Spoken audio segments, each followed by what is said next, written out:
Tal? Muy buenos días. Sean bienvenidas y bienvenidos a esta nuestra tercera semana del seminario virtual de las bibliotecas de la Cámara de Diputados.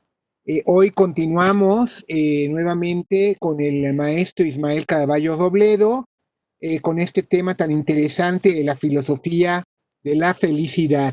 Pues les recuerdo, por favor, que deben tener cerrados sus micrófonos y el video durante la sesión.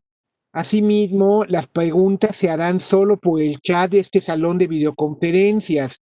Además, recuerden que el salón de videoconferencias se va a cerrar a la mitad de la sesión.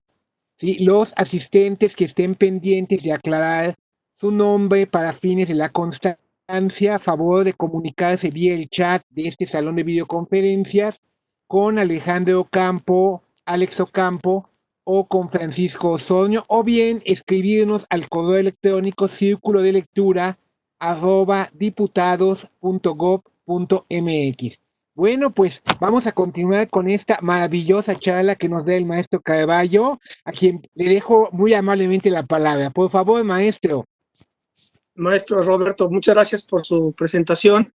Buenos días a todos. Y bueno, continuamos con este cursillo de Filosofía de la Felicidad. Bueno, pues las dos sesiones anteriores fueron de alguna manera una preparación contextual, vamos a decirlo así, consideraciones preliminares dedicadas fundamentalmente a dos cuestiones, dentro de las cuales la cuestión de la felicidad puede encontrar su justo grado de interés, de problematicidad, y su estatuto incluso filosófico. Dicho todo esto en el sentido de que aquí no se va a dar una fórmula para ser feliz o un curso para ser feliz, ¿verdad? Porque eso sería pues no sé, una burda jugarreta de charlatán. No, ese no es el propósito, lo dije desde la primera sesión, sino se trata de abordar precisamente una de las ideas que sin duda ninguna podemos estar de acuerdo en el hecho de que es quizá la idea fuerza más importante de nuestro tiempo. Quizá podría competir, no sé, quizá con libertad, pero habría que ver. Libertad, ¿no? Felicidad. Con democracia quizá yo creo que ya no necesariamente, es decir, no creo que todo ¿no? que la vida de la gente se define en función de vivir o no en democracia, pienso yo. En fin. Entonces, claro, la primera sesión pues fue un diagnóstico de nuestro tiempo, intentar dejar claro para ustedes las grandes fases de la historia. Eso es importante que lo recuerden, que hayan tomado nota de eso, porque después pues lo que hago es moverme de una manera panorámica, vamos a decirlo así, en todas las fases de la historia, de tal suerte que seamos capaces de comprender cómo el presente está incrustado en despliegues universales.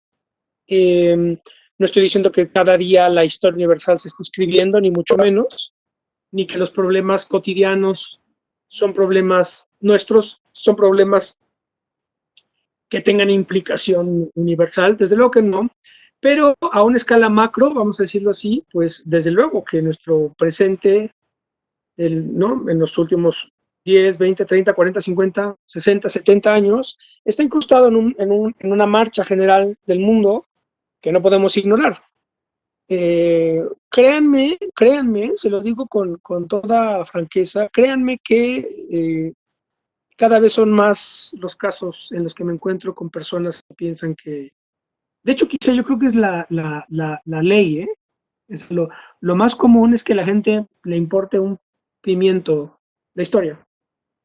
Yo lo creo, cada vez me convenzo más. Acabo de tener hace una hora por chat una serie de comentarios relativos a la idea de que la historia a nadie le importa, no sirve para nada, lo importante es simplemente ver pues ya lo clásico, al futuro, y ver cómo los cambios, es que claro, esta idea del cambio vertiginoso, pues eso es evidente, ¿verdad? Es decir, la ciencia y la tecnología sobre todo, pues hace que el presente tenga un grado de aceleración muchísimo mayor al que pudo haber tenido en el siglo XIX, en el siglo XVIII, etcétera. Entonces, claro, esta idea del este presente tan acelerado nos hace pensar que prácticamente en realidad, pues, ¿qué más da saber las grandes fases de la historia universal? Sino lo que importa es estar al día en los cambios tecnológicos, etcétera. Eso es lo fundamental, porque ahí es donde está construyéndose el futuro. Pero me parece a mí, bueno, yo acabo de tener un intercambio más o menos en este sentido. Y claro, pues ante una perspectiva como esa, pues yo comentaba que yo estoy dando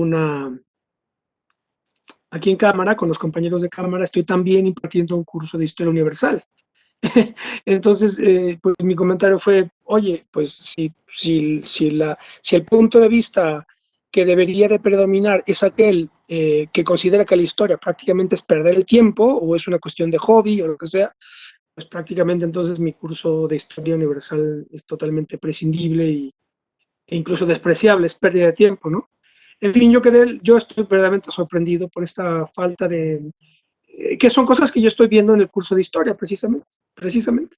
Este desfallecimiento de la conciencia histórica de los hombres, esta idea de que vivimos en un presente perpetuo, y lo importante es y ojo, no, ni siquiera me estoy perdiendo con estas consideraciones, porque ahorita van a ver, bueno, no, ya lo digo, es decir, en esta idea de que el presente, lo importante es el presente, ¿no? Vamos a decirlo así. La gente dice, no, es el aquí y el ahora, como dicen cuando tomo cursos de motivación personal, etcétera. El aquí y el ahora es lo importante. El hic et nunc que decían los latinos, ¿no? Que tampoco es nuevo. Esto del el aquí y el ahora no es nada nuevo, ¿eh? Es la frase latina hic et nunc, aquí y ahora. Entonces se suele decir eso. Disfruta del aquí y el ahora. Sé feliz hoy. Mañana ya, quién sabe. Tú disfruta el hoy, sonríe, etcétera. Que la sonrisa se te ve en el rostro, ¿no? Y relájate, en fin. Claro, aquí es donde está la conjugación, me parece a mí que ya lo comentamos en la primera sesión, por eso es importante hacer el diagnóstico de nuestro tiempo. Una cosa es, lo digo una vez más, una cosa es la felicidad que hoy en 2020 desde México se pueda pensar a la idea de felicidad que tuvo Santo Tomás, por ejemplo, o San Agustín, o Aristóteles, o Kant, o Hegel, etc. ¿Sí? Es decir, estamos en un contexto temporal y espacial determinado, científico, tecnológico, económico, cultural determinado, y entonces yo creo que lo que ha ocurrido aquí es, ahora lo voy a explicar ya con detenimiento, porque esta tercera sesión es ya Filosofía de la Felicidad 1, y lo que voy a hacer es explicar el libro resumir más o menos, ¿no? Apuntar esquemáticamente el libro de Gustavo Bueno, que es el libro que yo les compartí en la bibliografía, que es el libro fundamental para lograr más o menos redondear todo esto. Entonces, ¿no? El libro lo tienen ustedes, está todo en línea, así que no, adelante, el trabajo en realidad va por cuenta de ustedes y yo solo voy a detonar cuestiones, iluminar rutas, disipar algunas posibles dudas, abrir otras dudas, etc. Perdón, es que me están otra vez. Así me pasó en el curso de ayer, perdón, pero es que me están mandando mensajes.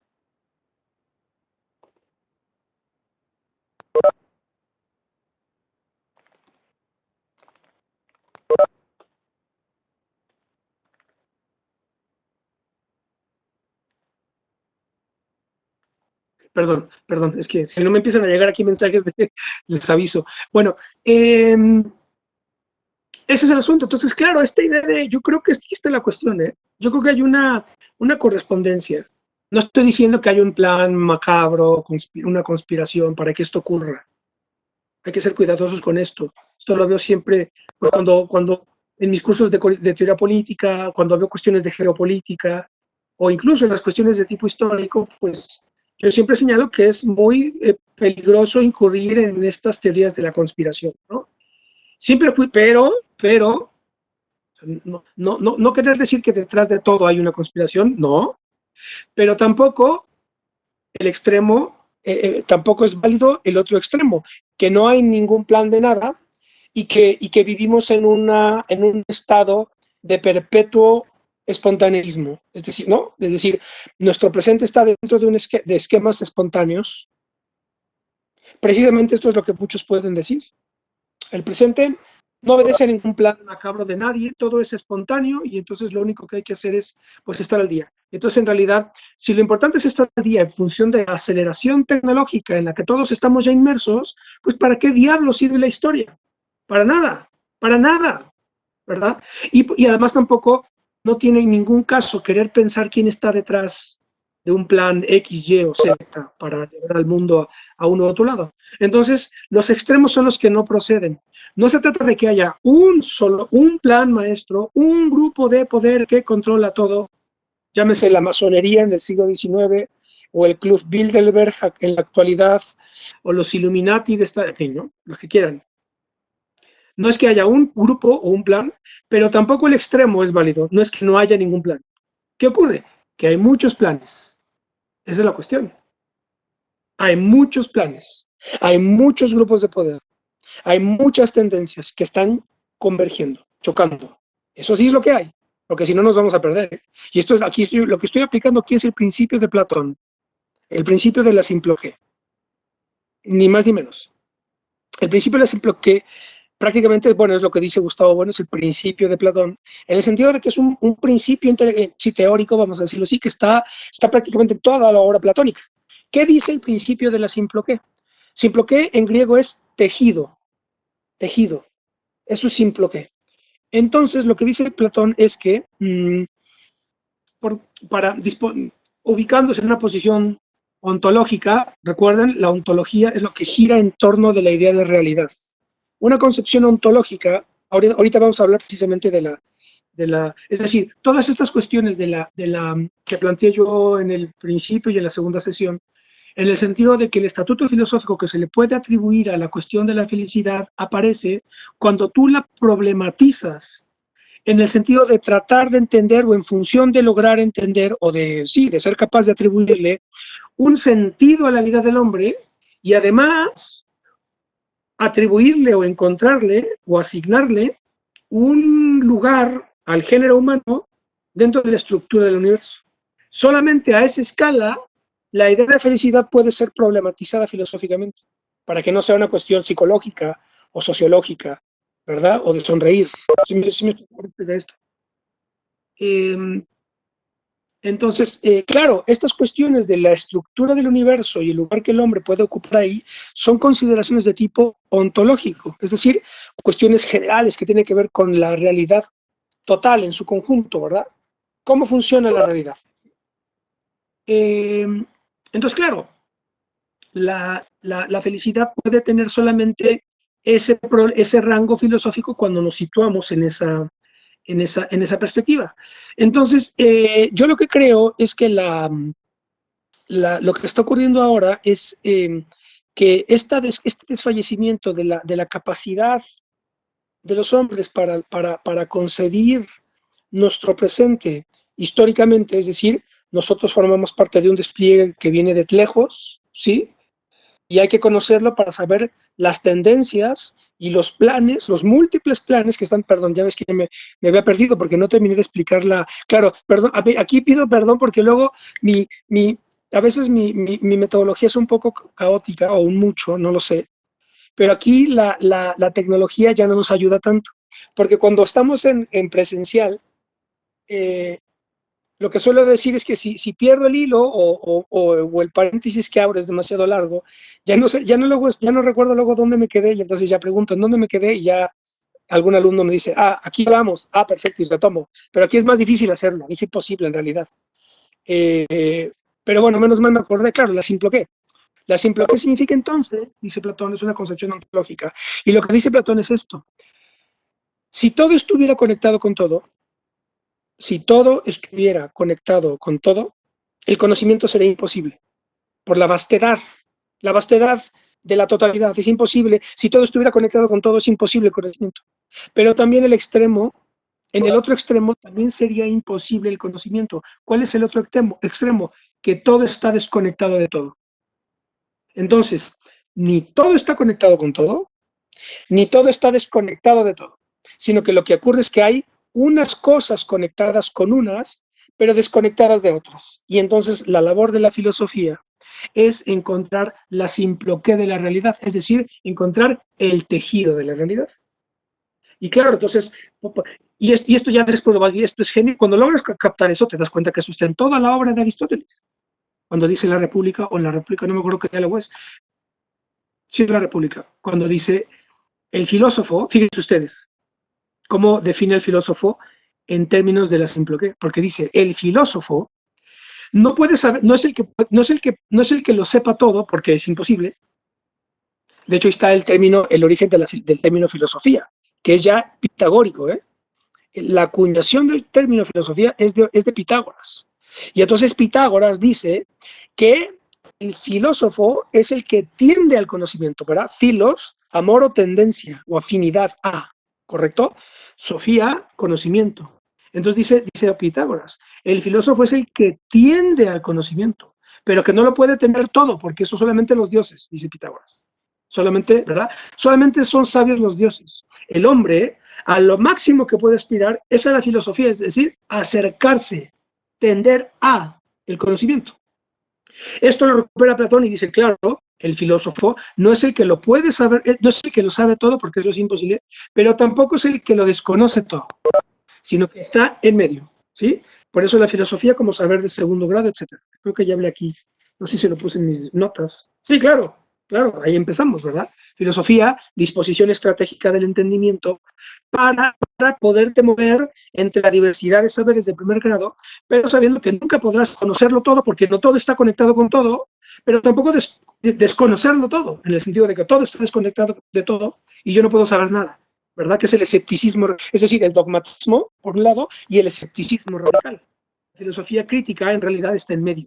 Y la crítica es la clasificación y la búsqueda y encontrar la simploqué de las partes del mundo. Entonces, claro, aquí no se trata de que no haya un plan maestro, ¿sí? De un grupo que está conspirando, los judíos, los masones, ¿verdad? Es lo que suele pasar. Claro, es que los judíos están detrás de todo. El grupo, la comunidad judía, etcétera, es un grupo de poder fundamental de la historia, pero no es el único, señores, por favor, claro que no. Hay muchos otros, ¿no? La masonería, la Iglesia Católica es otro, en fin, lo que quieran. Lo que sea. Entonces no es uno solo, pero tampoco si se supone que no hay ningún plan, ¿no? Los extremos son los que no proceden. Claro, pero ¿qué es lo que ocurre ahora? Ahora lo que ocurre es que la gente dice, no hay un plan macabro, no hay conspiraciones de ningún tipo. El pensamiento conspiranoico se suele atribuir a las izquierdas radicales, ¿verdad? Es que él es izquierdoso radical, entonces piensa que hay una conspiración detrás, etc. Y entonces esas posiciones que niegan la idea de que niegan que haya un plan macabro, suelen desplazarse hacia el otro extremo y decir, no hay ningún plan, no hay nada, no hay historia, la historia no importa, lo que importa es el presente. Lo que importa es el aquí y el ahora. ¿Y cuál es la ideología que se ajusta de manera geométrica, ahora sí que geométricamente? ¿Cuál es la ideología que se ajusta geométricamente a esta idea de que lo que importa es el aquí y el ahora, el presente, la historia me importa un bledo, yo ya no quiero saber la historia de México o la historia de Occidente, no importa, lo que importa es el aquí y el ahora. ¿Cuál es la ideología que se amolda, que cierra el círculo? La ideología de la felicidad. Estos paréntesis que abrí estaban dirigidos a esto. Y este comentario introductorio que dije, de que la historia hay un desfallecimiento tremendo, terrible, porque además, claro, pues, ¿de qué hablas ya con una gente que no sabe nada de historia? Además del trabajo que tenga. Pues ya se reduce muchísimo su horizonte intelectual, ¿verdad? Un poco aburrido, yo creo. Pero, bueno, en fin. Entonces, claro, este es el asunto. La felicidad en el presente, hoy, me parece a mí, es la ideología perfecta para el sistema del individualismo capitalista. Esa es adelantando un poco la conclusión. Hoy la idea de, por eso, y esto visualicen ustedes Instituto Coca-Cola de la Felicidad, o sea, mayor evidencia para esta tesis imposible encontrar, ¿no? Instituto Coca-Cola de la Felicidad y ya un ranking de quién es más feliz, los países, no sé qué, lo tal cual, o lo que les conté, que el hombre más feliz del mundo, es que ya la formulación es repulsiva, ¿no les parece? El hombre más feliz del mundo, sacar un cretino ahí francés millonario, obviamente, seguramente, ahí en Nepal, mirando el horizonte. Oye, por favor, este es el hombre más feliz del mundo. ¿Cómo se atreven a decir eso? Vaya charlatanería. Y esto lo vi, lo voy a decir, en la revista del País, del periódico del País, la, la revista del País, ahí sacan financiado seguro por el Instituto Coca-Cola, estos artículos totalmente repulsivos, intelectualmente repulsivos. El hombre más feliz del mundo, ranking número 1, el hombre más feliz del mundo. Hay un tipo francés ahí mirando al horizonte, vestido, ¿verdad?, como monje tibetano. Terrible. Bueno, mira, así está el mundo. Bien, entonces, claro, yo digo, esto es lo que se produce, que esto está en un texto que, si me permiten decirlo, míos, de su servidor, que se llama, creo que individualismo y felicidad, está en la clandestina virtud. Ustedes si ponen individualismo y felicidad, me parece que es así, ¿sí? Ahí aparece. Porque yo lo que sostengo es que la ideología de la felicidad es el bálsamo, bueno, sí, es el pivo, sí, es la ideología que cierra, la ideología del individualismo capitalista. Más puro, más puro. Y voy a decir algo más, que puede ser incómodo, pero lo voy a decir. Yo creo también que la ideología de los derechos humanos cumple la misma función. ¿Por qué? ¿Por qué? No significa que yo esté en contra de los derechos. Bueno, tampoco se trata de que esté en contra de la felicidad, pero ya les digo, el paso 1 de todo el curso es que no hay una idea de felicidad. Es lo que llevamos horas hablando de esto, en el sentido de que no hay una idea de felicidad. Ese es el problema. Entonces, oye, Carballo está muy enojado y está en contra de la felicidad. No estoy en contra de eso. Está amargado, no quiere ser feliz tampoco. Lo que estoy tratando de problematizar es qué diablos significa eso.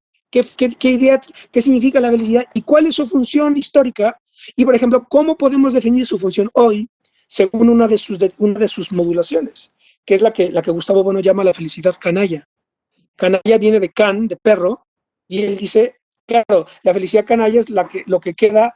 ¿Qué ocurre con este canalla? Bueno, sí, ¿no? Cuando el concepto canalla es el que se queda con los residuos, como los perros, ¿sí? Entonces la felicidad canalla y esto retoma una tesis de Goethe, que dice que la felicidad es de plebeyos, eso dice Goethe. ¿Por qué? Porque lo que plantea es que es una ilusión, la felicidad es una ilusión del plebeyo, que ve al aristócrata y al rey como si esa fuera la felicidad. Es un poco la función que tiene hoy. Esa función goetheana, vamos a decirlo así, la cumplen hoy, para que vean, la cumple hoy perfectamente a mi modo de ver, las revistas del corazón en dos modulaciones, ¿no? La revista del corazón es el Hola y estas cosas que te sacan siempre, ¿no?, la vida de la aristocracia, por un lado, y versión, vamos a decirlo así, hay como dos. El concepto sería revista del corazón, pero tiene dos modulaciones, una aristocrática y otra popular. La versión popular es el TV Notas. Lo digo en serio, ¿eh? La función sociológica, tanto de estas revistas ¿no?, de la aristocracia, del Hola, repugnantes para mí, las dos, el Hola o el TV Notas, ¿qué es lo que se ve ahí? La felicidad. La felicidad tal como la felicidad en su función de ilusión plebeya. Es la cuestión, ¿eh? A mi modo de ver. Esas revistas lo que muestran es la felicidad tal como Goethe la planteó. O sea, esta idea de Goethe no es una cosa de que él fuera un pedante aristócrata. No. En fin, Goethe, pues, ¿qué vamos a decir de Goethe? Es una de las más lúcidas mentes que vivieron, ¿verdad? En la tradición alemana, ¿no? Entonces, obviamente que no se trataba de una cuestión aristocrática. Tenía una sutileza y una complejidad en el planteamiento muchísimo mayor. Entonces, ¿qué estaba diciendo Goethe ahí? El Hola y el TV Notas. Porque estas revistas lo que muestran es la funcionalidad de la ideología de la felicidad como una ilusión plebeya. Es decir, ¿qué es la felicidad? Vivir como ellos, ¿no? La marquesa ¿no? De lo que ustedes quieran, que está ahí viviendo en su palacete en París, si se trata de Lola, o de lo que sea, o del quién, o lo que sea. Y el TV Notas, pues, ¿qué es? Los artistas.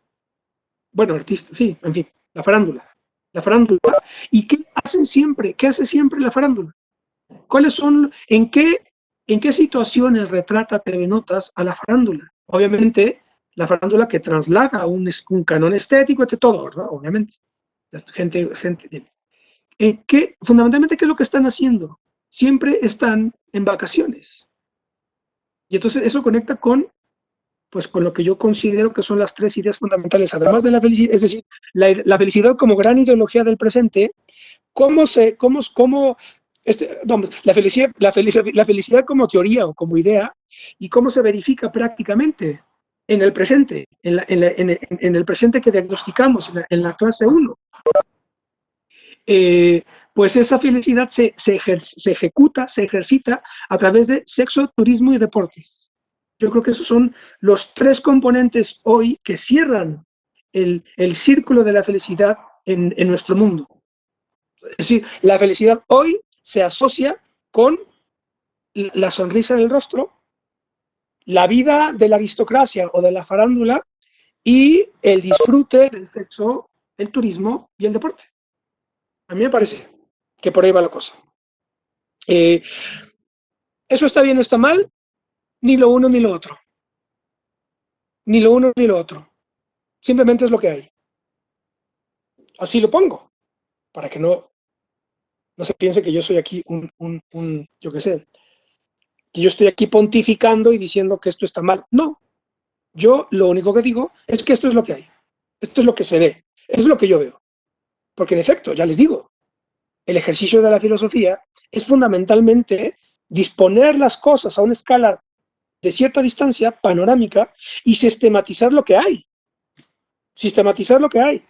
Sistematizar contradicciones, sistematizar dificultades, mapear el presente. Y ese presente, te guste o no te guste, ya es otra cosa. Y en realidad las soluciones ya no son filosóficas. Las soluciones son políticas. Por eso siempre hemos dicho, o yo siempre he dicho, la pregunta de Lenin de qué hacer ya no es filosófica. Esa es una pregunta política. ¿Cómo resuelves? Ok, ese diagnóstico nos gusta o no nos gusta. Ah, bueno, cada quien lo sabrá. Cada quien lo sabrá. Alguien dirá, oye, es que este es mi modo de... Es que de hecho esto que me acaba de decir es que precisamente este es mi modo de comprender la felicidad. Ah, muy bien, bueno, es perfecto. A lo mejor acerté en el diagnóstico. Esto es lo que veo. Y no sé si está bien o está mal. O si está bien o está mal, solamente nos lo podrá dar precisamente la historia y su dialéctica y las contextualizaciones que podamos hacer a escala, es decir, en una perspectiva contemporánea. Ese es el asunto, ¿verdad?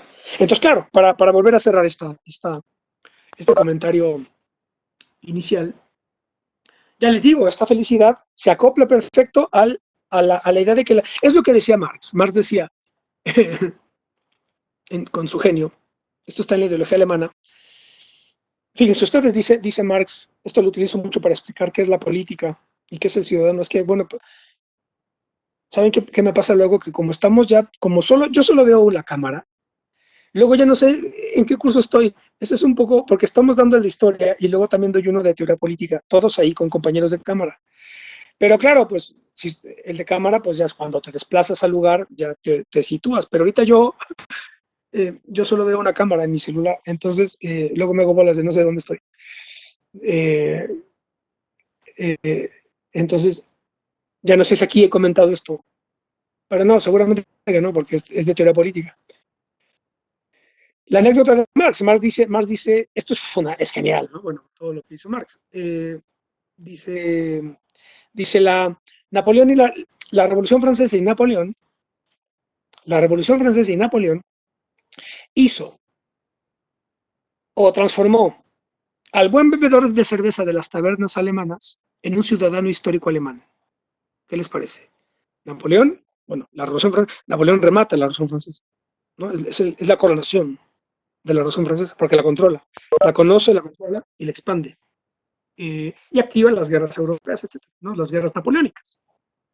Y esas guerras activaron el mundo contemporáneo, es decir, el mundo contemporáneo es fruto de Napoleón en realidad, en buena medida es fruto de Napoleón, porque, bueno, en fin, ya no voy a entrar con esto. Entonces dijo Carlos Marx, claro, la Revolución Francesa y Napoleón ha transformado al buen bebedor de cerveza de las tabernas alemanas en un ciudadano histórico alemán. ¿Qué quiso decir con esto Carlos Marx? Pues que cuando Napoleón invade Alemania en 1806, después invade España en 1808 y luego invade Rusia, y ahí pierde, ¿verdad? En la campaña rusa es el fin de Napoleón, pero por lo menos logra destruir el Sacro Imperio Romano Germánico en 1806. Entonces, ¿qué pasa? Invaden tropas francesas en Alemania, imagínense ustedes, en Múnich, y está el buen borrachín en una buena taberna, tomándose un buen tarro de cerveza, despreocupado por la historia, despreocupado por la política, ¿no? Preocupado por disfrutar. Estaba siendo feliz, vamos a decirlo así, tomándose su buen tarro de cerveza, que por lo demás es buenísima la alemana. Y de pronto ve tropas francesas en la calle y dice, ah, caray, ¿cómo? ¿No? ¿Qué hacen esas tropas con esa bandera francesa circulando por las calles? No, esto es Alemania. ¿Verdad? Ven la forma y ahí surge, claro, la resistencia alemana y el nacionalismo alemán en su fase contemporánea, porque el nacionalismo alemán es todo un tema, tiene antecedentes mucho más alejados, pero el nacionalismo alemán en su fase contemporánea, en el siglo XIX, que culmina con Bismarck cuando unifica Alemania, pero luego vino Hitler para hacer lo propio, etcétera, con el problema del nacionalismo alemán. Pero entonces, claro, ese bebedor de cerveza de tabernas alemanas, ese buen bebedor, adquiere conciencia histórica ¿cuándo? ¿Cómo? Pues con una guerra, con la invasión napoleónica. ¿Sí? Esa es la cuestión, ¿se dan cuenta? Y ahí está el peso de la historia, la transformación que hace la historia y la política y la guerra y las revoluciones, que transforma a los bebedores de cerveza en ciudadanos históricos. ¿Qué es lo que yo creo que está ocurriendo en la actualidad? Repito, sin que haya un plan maestro, conspiranoico, en Davos, o lo que son varios planes. Es una dinámica multifactorial, ¿no? En la que van interviniendo diversos actores y van generando un proceso global, ¿sí? No es un plan maestro de Trump o de no, que además Trump, bueno, en fin, Trump hay que lograr entenderlo. ¿Qué es lo que está ocurriendo ahora, me parece a mí? Sobre todo con cae la Unión Soviética. ¿Se dan cuenta por qué tan importante era el diagnóstico en nuestro tiempo? Y no nada más aquí dar una receta de la felicidad, no, tú estate tranquilo y ten ratos alegres y esa es la felicidad. No, es hacer situaciones, situar las cosas geopolíticamente, históricamente, desde luego. Yo creo que cuando cae la Unión Soviética, en efecto, toda esta estructura dinámica, procesual, multifactorial de las democracias capitalistas occidentales que estaban de alguna manera enfrentadas al Oriente soviético, ¿sí?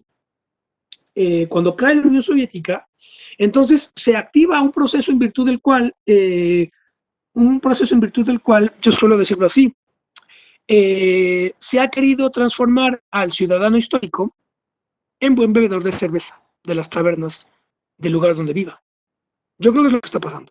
Y otra vez, digámoslo, ¿cómo se cierra esa fórmula? Con la ideología de la felicidad.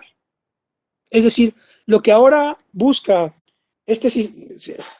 otra vez, no es que el capitalismo sea algo malo y el capitalismo tenga voluntad, porque dije lo que busca, no, o sea, lo que está ocurriendo con esta dinámica compleja de muchos factores, con sus resistencias correspondientes, es que cada vez más el ciudadano diga, a mí no me importa la historia, a mí no me importa la política, a mí no me importa nada, yo lo que quiero es calidad de vida y ser feliz.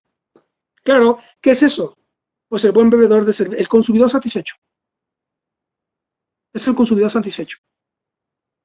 Ese es la transformación del buen bebedor de cerveza es hoy el consumidor satisfecho feliz. Y con derechos humanos, claro, obvio. Derechos humanos, no derechos nacionales. Para eso, todos los diputados de, no me acuerdo qué legislatura, tragándose el cuento de los derechos humanos, votaron para modificar el título primero de la Constitución, que era de las garantías individuales, lo que supone que hay un Estado que garantiza esas atribuciones, ¿verdad? ¿Sí? Transformaron ese primer título de la Constitución para hacer el primer título de los derechos humanos. Es decir, ya queda diluida la frontera del Estado y quedamos incorporados a una circunscripción universal, que es el género humano, ¿sí? Cuya carta de navegación son los derechos humanos. Y entonces ya yo tengo derechos humanos, vive en México, Venezuela, Francia, lo que sea, porque en fin, los derechos humanos, etc. Claro, ¿qué están haciendo ahí? Disolviendo al ciudadano histórico. No sé si me siguen. Disolviendo al ciudadano histórico. Y lo están transformando en un ciudadano, en un consumidor satisfecho con derechos humanos, que exige y que los tribunales internacionales, y entonces que el Estado de referencia se los tiene que defender. Están disolviendo, es lo que a mi modo de ver está ocurriendo. Sí que hay un plan maestro, pero es la dinámica que se ha generado. Claro, hay resistencias. Precisamente me parece a mí, que para que vean, para ajustar los análisis, a mí me parece que lo que está ocurriendo con los llamados, con los malamente concebidos de manera despectiva populismos, ¿sí? Es decir, el populismo es una aberración, a mí me parece. Es un concepto aberrante. Es decir, el populismo es una de las perversiones de la política contemporánea, ¿no? ¿Quiénes son los populistas? Los malos, obvio. ¿Quiénes son los buenos? Claro, los liberales, el capitalismo, no, la democracia liberal. ¿Y los malos quiénes son? Ah, los populistas, claro. Trump, López Obrador, Chávez, Maduro, Le Pen, toda la derecha, etc. Son los buenos. Eso hay que ajustarlo. Eso hay que ajustar, ese análisis. Bueno, además, claro, siempre está todo tan mal entendido. Yo me acuerdo que la otra vez vi un programa de, bueno, abro paréntesis y ahorita lo cierro, etc. No me pierdo. Espero no perderme. Me acuerdo que vi un programa en Estados Unidos, una mesa de análisis, y sale ahí un analista de ciencia política, un politólogo de no sé qué universidad, de X, Y, Z. Y dijo la tontería siguiente. Dice, claro, a mí en realidad me extraña por qué Donald Trump y Nicolás Maduro se llevan tan mal, si los dos son populistas. Digo, no, este hombre no comprende, es decir, es un concepto tan vago, es un brochazo tan burdo, tan gordo, ¿no? Un brochazo gordo, populismo, que no logra entender el problema. Porque a mí lo que me parece es que el populismo no es otra cosa que la reacción de la historia, lo voy a decir así. El populismo es la reacción de la historia contra esta contratendencia de disolver la historia y de pulverizar las naciones en función de consumidores satisfechos, de sujetos, sí, o de buenos bebedores de cerveza, que es lo que quieren que seamos todos. Consumidores satisfechos, buenos bebedores de cerveza, preocupados por únicamente ser felices y exigir derechos. Bueno, en fin, ya me adelanté muchísimo, un poco al cierre del curso, ¿se dan cuenta? Es decir, nada de que el curso va a ser, bueno, en fin, para ser felices apunten, 1, 2, no, nada. La conclusión que ya voy adelantando, que ya voy perfilando, en realidad es esa, es que estamos ante una de las ideologías más poderosas del presente, y que, pues, de las que por lo menos yo huyo, yo salgo corriendo. Dicho de otra manera, yo no quiero ser feliz si la felicidad consiste en esto. Y si yo me obligaran a responder si quiero ser feliz, yo diría que en realidad, si me inclinara por la afirmativa, sería la felicidad según Aristóteles. Y con esto entro en materia. Con esto ya entro en materia, ¿verdad? Porque se trata entonces ahora, ya entramos ahora sí, serían 3, bueno, ya casi me he hecho 1 hora de comentarios introductores, pero bueno, en fin, era para poner unos acordes un poco wagnerianos y que la cosa se ponga seria. Entonces, claro, la tercera sesión es filosofía de la felicidad 1, y la otra, y lo que hago es, ya les digo, recorrer más o menos los planteamientos fundamentales del mito de la felicidad de Gustavo Bueno, que está en línea, el libro. Es un libro extraordinario, y de una complejidad filosófica de alto calibre, de hecho no es de fácil lectura, etcétera. O sea, no crean que es una cosa, es una crítica demoledora a eso. Y lo hace en función de lo siguiente. Entonces dice, claro, vamos a ver qué ocurre con esta cuestión de la felicidad a lo largo de la historia, ¿no? Entonces el primero dice, claro, en la experiencia humana hay que saber distinguir distintos estratos de configuración de la experiencia y por tanto del conocimiento. ¿Sí? En la experiencia humana hay que distinguir varios estratos de configuración de la propia experiencia y luego del conocimiento que se tiene de esa experiencia. ¿Cuáles son esos estratos? El primer estrato es el estrato de los fenómenos, el siguiente es el de los conceptos, el siguiente es el de las ideas, el siguiente es el de las teorías y el último es el de las doctrinas. ¿Mm? Fenómenos, conceptos, ideas, teorías, doctrinas. Las teorías se hacen a partir de conceptos y las doctrinas se hacen a partir de ideas. Las doctrinas es una racimada de ideas y las teorías es una racimada de conceptos. Los fenómenos es el ámbito, fenómeno es apariencia, ¿sí?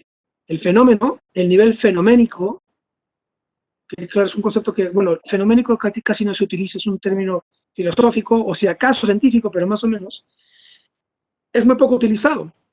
El concepto fenómeno, el término fenómeno sí es más utilizado cuando dicen, claro, Lionel Messi es todo un fenómeno, ¿no? O lo que quieran.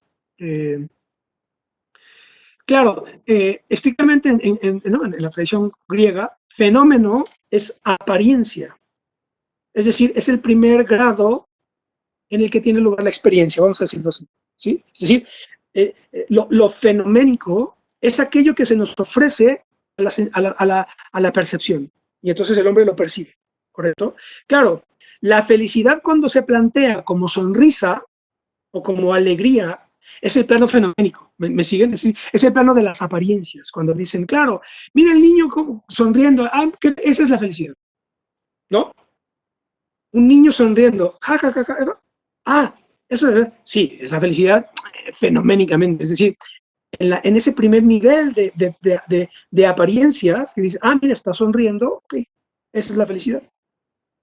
Y créanme que yo he escuchado a gente que dice, que plantea, que es otra tendencia por lo demás, de que a lo mejor se conjuga con la que le voy a explicar, que también a mí me pone muy nervioso, me sudan las manos de coraje. Esta idea es la infantilización. La infantilización de las sociedades, sobre todo las occidentales. Y yo creo que muchas veces por los derechos humanos. Es decir, sobre todo los derechos humanos cuando con la expansión que tiene la ideología de los derechos humanos ha borrado por completo la idea de deberes, ¿no?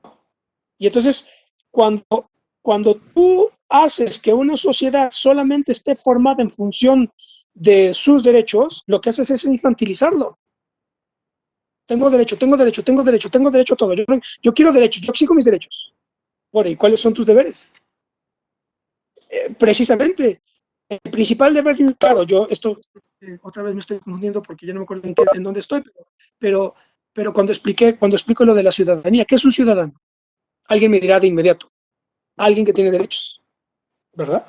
Y ya ni siquiera dirían alguien que tiene derechos que están garantizados por la Constitución. No, ya dirían alguien que tiene derechos que están consagrados en la Constitución como un derecho humano. Es lo que alguien diría hoy. Eso es un ciudadano. Claro, pero históricamente no ha sido así, queridos amigos. Porque históricamente, claro, esto lo digo, claro, ya me acordé, esto lo digo en la historia universal. Histórico universalmente, un ciudadano fundamentalmente es alguien que ha dejado de ser súbdito.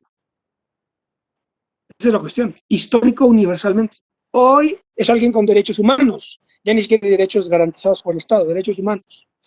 Histórico universalmente, un ciudadano es alguien que dejó de ser súbdito. Y para dejar de ser súbdito hay que dejar de ser bebedor de cerveza y pasar a ser un ciudadano histórico. Es decir, hay que hacer la guerra, hay que tomar las armas. ¿Qué sigue esto? El concepto de ciudadano surge con las revoluciones atlánticas, con las revoluciones de independencia. Cuando el bebedor de cerveza, que a lo mejor era un súbdito del rey de su reino, dice, no, esto es Alemania, y entonces hay que combatir a Napoleón. Entonces, ese proceso dialéctico es el proceso de configuración de la ciudadanía. Esa es la cuestión, ¿sí? Y eso implica deberes, eso implica tomar las armas. Es el mexicanos al grito de guerra, un soldado en cada hijo te dio. Eso está en nuestro himno. Luego se olvida porque ya como nos cansaron de niños cantándolo todos los lunes y ahora todos los lunes se canta, bueno, en cámara con mucho gusto lo hacemos, lo estoy siendo irónico, ¿verdad? Sarcástico con esto de que nos cansan. Con mucho gusto lo cantamos, pero hay que poner atención a la letra del himno. Y el himno ¿cómo inicia? Mexicanos al grito de guerra, no mexicanos al grito de la cultura o de los pueblos originarios o del derecho. Mexicanos al grito de los derechos, no, de los derechos humanos, no. Es mexicanos al grito de guerra. Esa es la primera estrofa. ¿Por qué? Pues porque la ciudadanía mexicana surge de las guerras de independencia y se consolidan con la restauración de la República por Juárez. Y luego se amarran con la Revolución contra Díaz y se consagran con la extracción petrolera. Eso es la ciudadanía, no los derechos. Los derechos vienen después, claro, pero siempre que un Estado te los pueda garantizar porque tiene control de la producción, porque tiene un ejército, tiene un armamento, etcétera. ¿Me siguen? Entonces, claro, aquí ¿qué es lo que ocurre? Que tú dices, no, tú tienes derechos para todo. Y eso, el efecto que se produce es que te haces víctima, y de la victimización a la infantilización hay medio paso. Medio paso. Esto lo explico muy bien Pascal Bruckner, un teórico, sí, un ensayista, me parece que es suizo o francés, que se llama La tentación de la inocencia, el libro. Es lapidario, la tentación de la inocencia. Es como, claro, y bueno, y Rafael del Águila, otro teórico español muy importante, muy interesante, lo plantea también en otro libro, se llama La senda del mal, política y razón de Estado. Y él explica, él dice que lo que ha ocurrido con todo este proceso de desmantelamiento de la conciencia histórica, la transformación de los ciudadanos históricos en buenos bebedores de cerveza con derechos humanos y consumidores satisfechos de diversidad de cervezas, porque ahora hay artesanal y la que quieren, ¿verdad? Ese proceso, Pascal Bruckner dice, claro, aquí lo que está ocurriendo es querer plantear que es que todos somos inocentes y que lo único que tenemos que hacer es actuar bien, ¿sí? Y esto lo podemos complementar con lo que Rafael del Águila dice con el concepto de ciudadano impecable e implacable. Es decir, lo que ha ocurrido con los derechos humanos es que el ciudadano dice, no, yo quiero derechos, yo no hago nada malo, yo no actúo mal, yo me dedico a actuar bien, ¿no? Me ocupo de lo mío y no quiero que haya guerras, no quiero que haya conflictos, yo quiero que haya paz en el mundo, etcétera, porque esa paz yo no lo quiero. Y entonces dice Rafael de la Vega, oye, es que tú vives dentro de una sociedad política que está acorazada por una estructura estatal que vive en conflicto mundial, vive en conflicto, porque el mundo es un conflicto, es un conjunto de conflictos de tipo político, ¿correcto? Entonces nada de que yo no quiero guerras, depende, vamos a ver de cuál guerra y nos ponemos de acuerdo, si sí o si no a la guerra o sí a la guerra, o yo quiero paz. No, yo soy pacifista, yo no quiero que haya guerras. Si hay guerras es porque pues, los musulmanes son radicales, pero los cristianos también son radicales. Pero yo soy, claro, ese es el ciudadano impecable e implacable. Yo no hago nada malo. Y claro, esa es esta ideología que está generando lo que dice Pascal Bruckner. Esta idea de que la inocencia pura, ¿verdad? Y el ciudadano impecable e implacable que no quiere la guerra, no quiere que haya cosas malas. Y si hay cosas malas es porque está loco Bush o Chávez o están locos los Hitler o Corea del Norte. Son locos, ¿sí? Y yo, ciudadano impecable e implacable, yo estoy desconectado de todo eso. No, nosotros estamos incorporados en sistemas históricos que son constitutivamente contradictorios. Y entonces están chocando, están colisionando. Esa es la cuestión, ¿verdad? Bueno, en fin, vamos entonces con esto de la felicidad.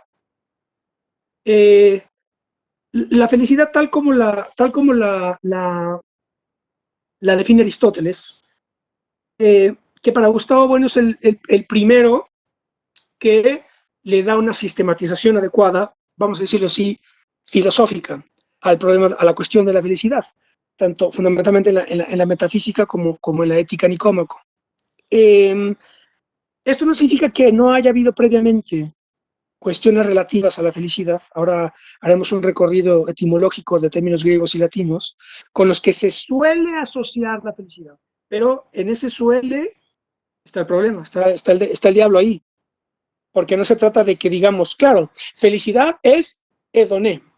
No, el hedoné, que es placer griego, es una concepción que estaba ajustado a las escuelas helenísticas o lo que quieran, ¿verdad?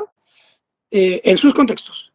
Y entonces no se trata de hacer el salto mortal y decir, claro, la felicidad se dice hedoné, leititia, beatitud, no. Pero bueno, ahorita vamos a eso. En todo caso, bien, para ir con orden, Aristóteles plantea, entonces, que aquí de lo que se trata es de poder definir la cuestión de la felicidad en sentido filosófico, no nada más fenoménico. Ya me acordé lo del fenoménico, lo del niño riendo, que he escuchado ponencias de, no voy a dar nombres, pero de personas que dicen, sí, la infantilización, ya me acuerdo, que decía, claro, es que hay que ahora en la legislación, hay que, perdón que lo diga así, en la legislación que ahora hacemos en los estados, etcétera, debemos de tomar en cuenta la opinión de los niños. Porque claro, pues los niños, ¿qué quieren ser los niños? Felices. Así lo dice. Y entonces, claro, los adultos estamos enredados siempre con cosas muy complicadas, etcétera. Entonces, no, hay que escuchar a los niños, porque pues los niños, ¿qué quieren ser los niños? Felices, ¿no? Entonces, hay que saber escuchar a los niños. Una persona adulta con doctorados en no sé dónde, en Oxford y tal, diciendo estas estupideces. Ahora resulta que, pero ahí está la infantilización, ¿se dan cuenta? Ahora los adultos tenemos que comprender a los niños. Y entonces, ¿qué es lo que quiere el niño? Y no imponer nada. Claro, porque el niño se trauma y se... Toda esta cuestión actual, ¿verdad? De las pedagogías no intervencionistas, que el niño esté libre en el campo y desnudo si se puede, mejor, ¿verdad? Porque entonces no le impones nada. Oye, por favor, pero es que eso, es que para empezar para empezar, pues el mundo de los niños es un mundo de ensueño, desde luego, pero la realidad no es de ensueño. La realidad está llena de contradicciones y de problemas, y de pandemias, y de crisis, y de guerras, y de bombas nucleares, y de revoluciones. Y hay personas malas, hay psicópatas, hay sociópatas, hay asesinatos, en fin. Entonces, si tú vas a pensar, no, es que todo debería de ser como los niños quisieran. Entonces vamos a hacer un congreso de niños para que nos cuenten qué es lo que, ok, está bien, les sirve como experiencia, para que sepan cómo es el mundo de los adultos. Pero el mundo de los adultos no puede ajustarse al mundo de los niños. Es al revés. Es al revés. El mundo de los niños tiene que ser preparado para el de los adultos, porque en el mundo de los adultos las cosas suelen ser muy duras. Más vale que la gente se entere de eso y que los niños, en fin, eso es el sistema educativo, aunque cada vez lo están modificando más. Y este es todo modificarlo para que el niño no se entere, no sufra, no sepa, todo está bien, todo no sé qué. Claro, ¿qué estás generando ahí? Gente para el psicólogo, para el psiquiatra. Que después dijeron, oye, a mí me educaron, esto me recuerdo que lo comentó Julio Anguita, ¿eh? Julio Anguita, el comunista español que acaba de morir hace poco, por ahí compartieron una, compartieron una entrevista que le hacen y contó de un informe, del famosísimo informe Petras, de James Petras, que fue un sociólogo socialista, yo creo, norteamericano, importante, estudioso de las guerras centroamericanas, estudioso de la obra de Sandino, etc. James Petras. Hubo el famoso informe Petras que me parece que el gobierno español, por ahí de los 90, le encarga a James Petras y le dijo, hazme un pronóstico de cómo ves a España en este momento, en los 90, y qué proyecciones ves de aquí al futuro, ¿no? Perdón, y entonces Julio Anguita cuenta que James Petras era colega suyo y le compartió el informe.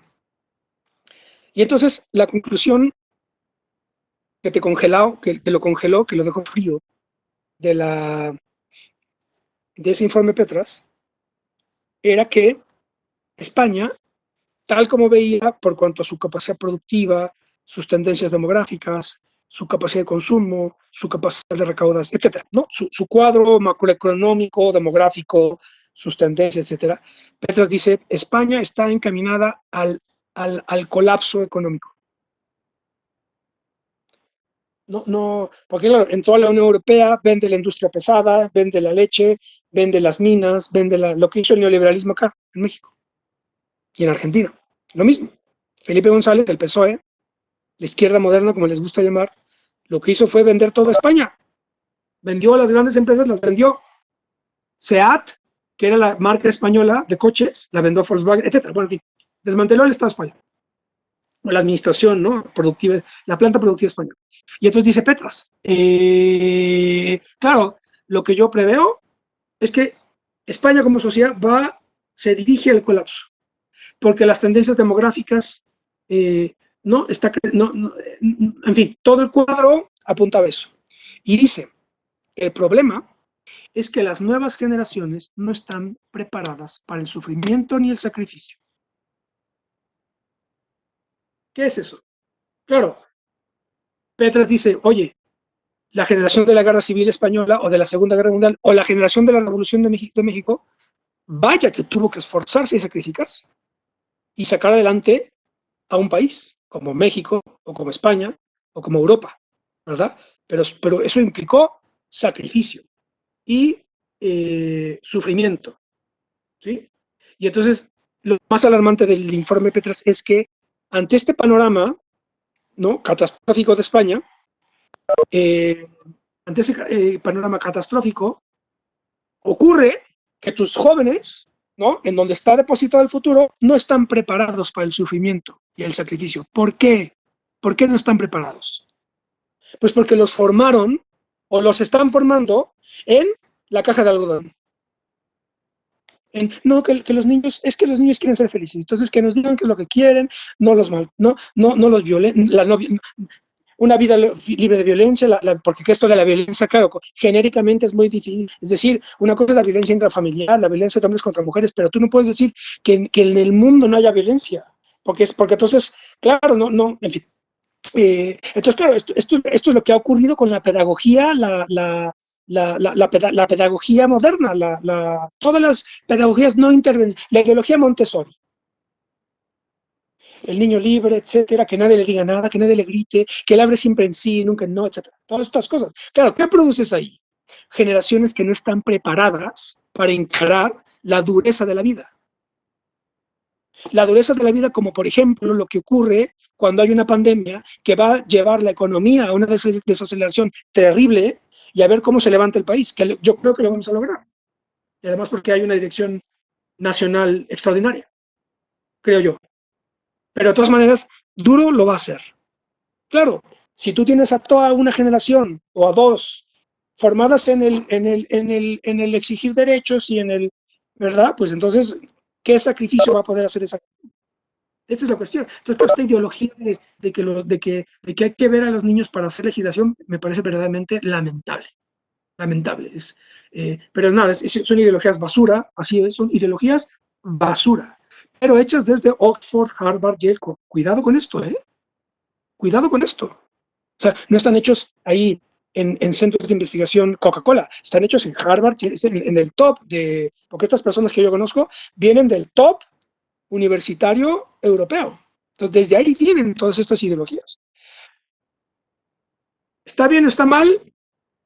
En mi modo de exponer, a lo mejor ya ustedes están intuyendo que está un poco mal, pero en todo caso, digamos que esto es lo que yo veo. Bueno, bien. Entonces, claro, Aristóteles dice, entonces, claro, vamos a poder entrarle ahora sí, filosóficamente al asunto de la felicidad cuando seamos capaces de poder disponer un cuadro que nos permita poder problematizar el sentido de la vida del hombre, el sentido del género humano y la posibilidad de atribuirle un lugar en la jerarquía del universo. Ahora bien, felicidad como antecedente etimológico, vamos a decirlo así, tiene dos, como suele suceder siempre, dos ámbitos etimológicos de configuración, el griego y el latín. Cuidado, este listado que voy a hacer de términos antiguos no significa que esos sean maneras antiguas de decir felicidad, porque no es así. Solamente son antecedentes. Porque si yo digo la felicidad en griego se decía así, supone que ya contamos con una idea de felicidad y eso es lo que está por discutirse. Eso es lo que está por comprobarse. Me siguen, ¿verdad? En todo caso, hay que dar antecedentes porque por lo menos el término felicidad, ahí lo tenemos a la vista. ¿De dónde viene este término? Antecedentes, griego, eudaimonía, hedoné y macariotes. 3 términos griegos que remiten de alguna manera a algo que posiblemente se podría asociar a lo que es felicidad. Eudaimonía es una suerte de buen ánimo. Daimon es el concepto con el que también se puede hablar de demonio, ¿sí? Por eso Heráclito decía, carácter es destino, cuando decía, el daimón es tu destino, ¿no? Perdón, tu carácter es tu daimón, dice Heráclito, carácter es destino, muy bonito esto. Es decir, en tu carácter ya está tu diablo, tu demonio. Esa es una manera de verlo. Y eu, el sufijo eu, es bueno, ¿no? Eugenia, Eugenio, es los bien nacidos. Eugenus, ¿verdad? O eutanasia, buena, thanatos, muerte, buena muerte, eutanasia. ¿Sí? Bien. Entonces, la eudaimonía es algo así más o menos como buen ánimo. ¿Sí? Un buen ánimo, un buen daimón, un buen ánimo. ¿Sí? Hedoné está vinculado fundamentalmente, de hecho, el término sigue todavía utilizado en nuestro presente, el hedonismo. Ese es un bon vivant hedonista, ¿no? Solamente busca, ¿qué es hedoné? Placer, agrado, placer sensible, ¿correcto? Otra manera aproximada que tiene que ser considerada como antecedente, ¿sí? Y macariotis es algo así como una suerte de estado divino de beatitud, un poco vinculado también quizá a eudaimonía, buen ánimo, ¿sí? Entonces, ese es, por lo menos, tenemos esos 3 antecedentes etimológicos por el lado griego. Eudaimonía, hedoné, macariotes. Tronco latino. Felicitas, beatitudo, laetitia. Leticia, el nombre Leticia no es más que la castellanización de laetitia, que es alegría. Por eso curiosamente, por aquí vi que por ejemplo, el Papa Francisco acaba de publicar una exhortación. Yo googleando, investigando, puse, y entonces apareció aquí la busco, Letitia, Papa Francisco. Me apareció en Google, y bueno, en fin, interesante por lo demás, ¿no? Y entonces la exhortación apostólica se llama Amoris Laetitia, es decir, alegría en el matrimonio, es de lo que trata esta exhortación, hablo sobre el matrimonio en sentido católico, un mensaje papal, y entonces lleva como título Amoris Laetitia, es decir, la alegría en el amor. Lo estoy abriendo, Amoris Laetitia, y entonces, claro, es la alegría del amor. Entonces, Laetitia, aquí ya, pues Laetitia es algo así como alegría, y de ahí el nombre Leticia, Laetitia. Beatitudo también tiene ustedes si se dan cuenta, tiene una connotación, bueno, en fin, ya que estamos con esto, pues toda la terminología eclesiástica tiene orígenes o griegos o latinos. Eclesía es asamblea, creo que ya lo comenté esto en una cápsula de cultura. Eclesía es asamblea, católico viene del griego catolón, o sea, católico es del griego universal, episcopos, en fin, todo, como dice Unamuno, la Iglesia Católica es una síntesis de filosofía griega y derecho romano, ¿sí? Bueno, en fin, entonces, beatitudo, pues esto se remite inmediatamente al beato, ¿verdad? Al beato de Líbana, a los beatos, ¿verdad? A los hombres beatos, que es, pero podemos asociarlo también a algo así como hacer bueno a alguien, ¿no? La beatitud tiene que ver con lo bueno, con la bondad, con hacer bueno a alguien, ¿sí? La beatitud. De hecho, por eso, por ejemplo, para que vean, en Spinoza, en la ética, tiene una frase que me cautivó, extraordinaria. Luego hablamos un poco de Spinoza, que dice, mentis libertas seu beatitudo. Mentis libertas seu beatitudo. ¿Qué significa eso en la traducción? La libertad de la mente es la felicidad, o la libertad de la mente es la alegría. Pero en realidad a mí me gusta, de hecho, modificarlo un poquitín, y no es tanto la libertad de la mente, porque hay que entender la libertad en el sentido de Spinoza, porque si se deja solamente así, si tú dices mentis libertas, la libertad de la mente, si lo dejas así, pareciera que es, claro, la libertad de crear y de imaginar lo que uno quiera, ¿verdad? Es decir, la libertad en sentido negativo, de Hegel, la libertad de, ¿sí? Mientras la libertad en sentido positivo es la libertad para, en Hegel. La libertad de es la ausencia de barreras. La libertad de, que es la buena, es la que conecta con Spinoza, es la capacidad de actuar. Ejemplo, un canario metido en una jaula, ¿sí? Está cerrada, entonces no tiene libertad de volar, ¿no? No tiene libertad de volar.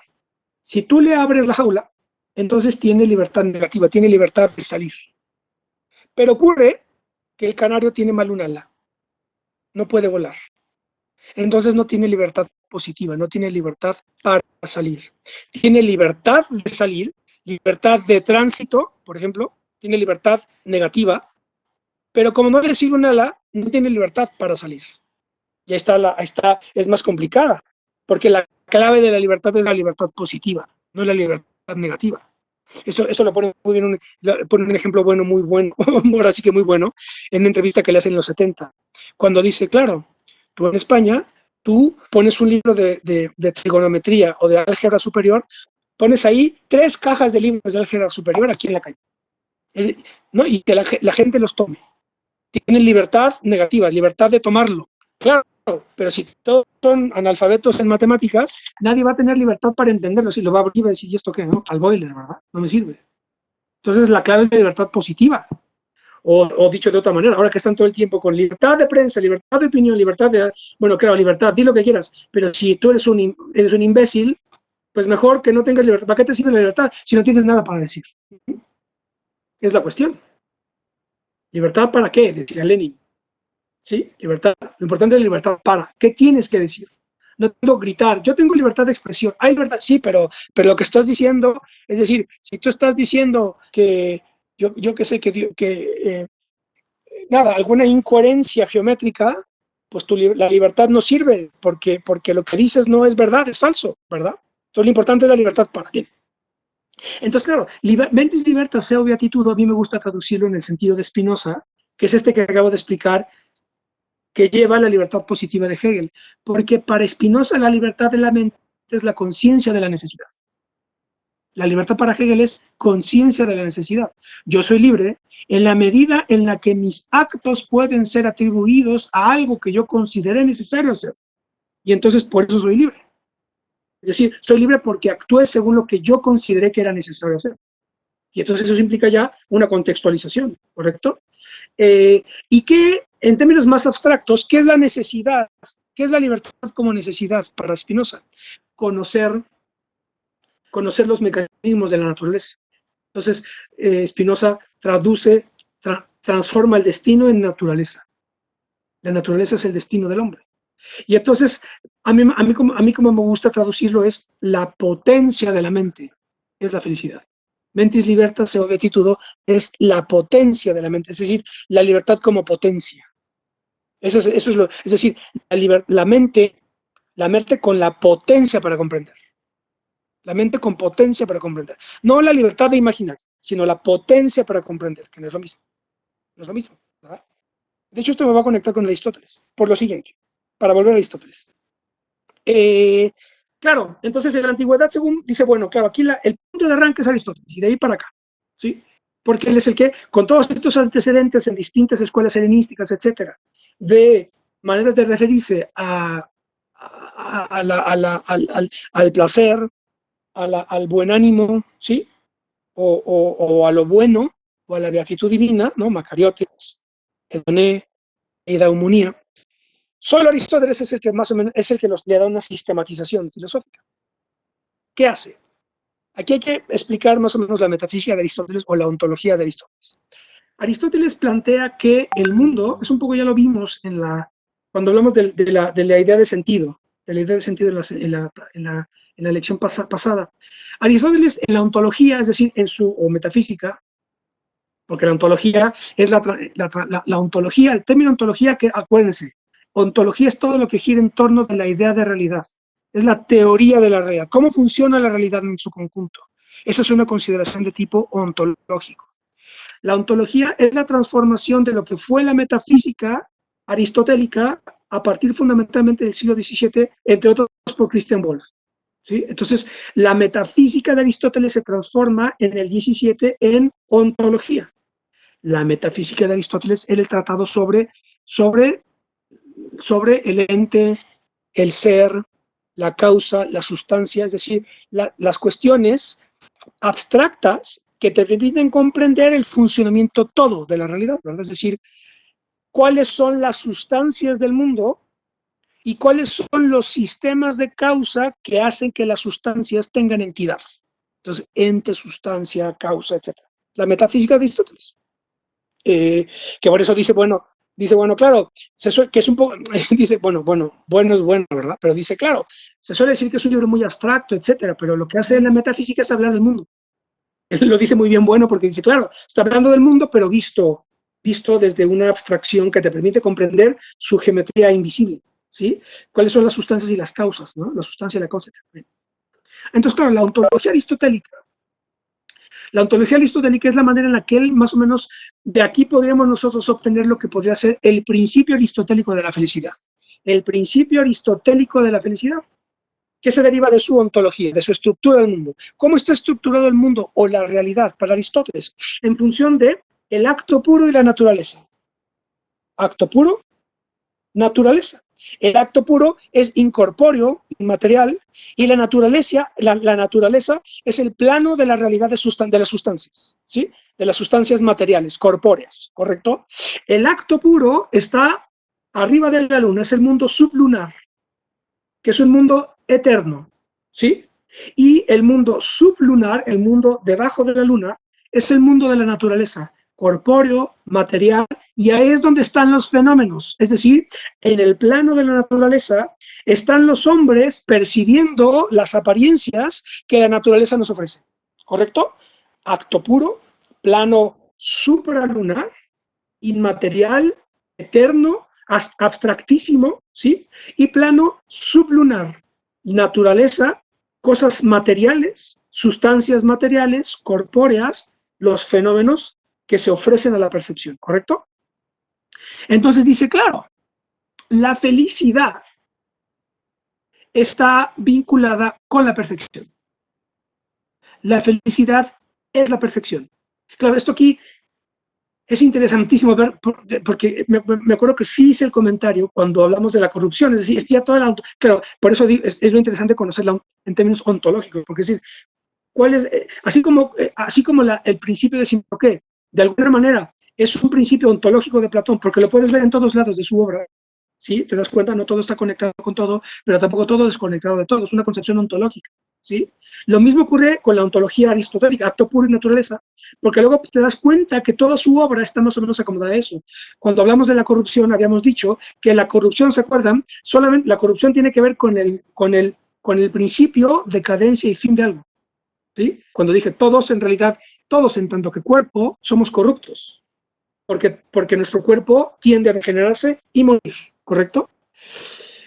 Una interpretación aristotélica cristiana dirá, no, es que el alma es eterna.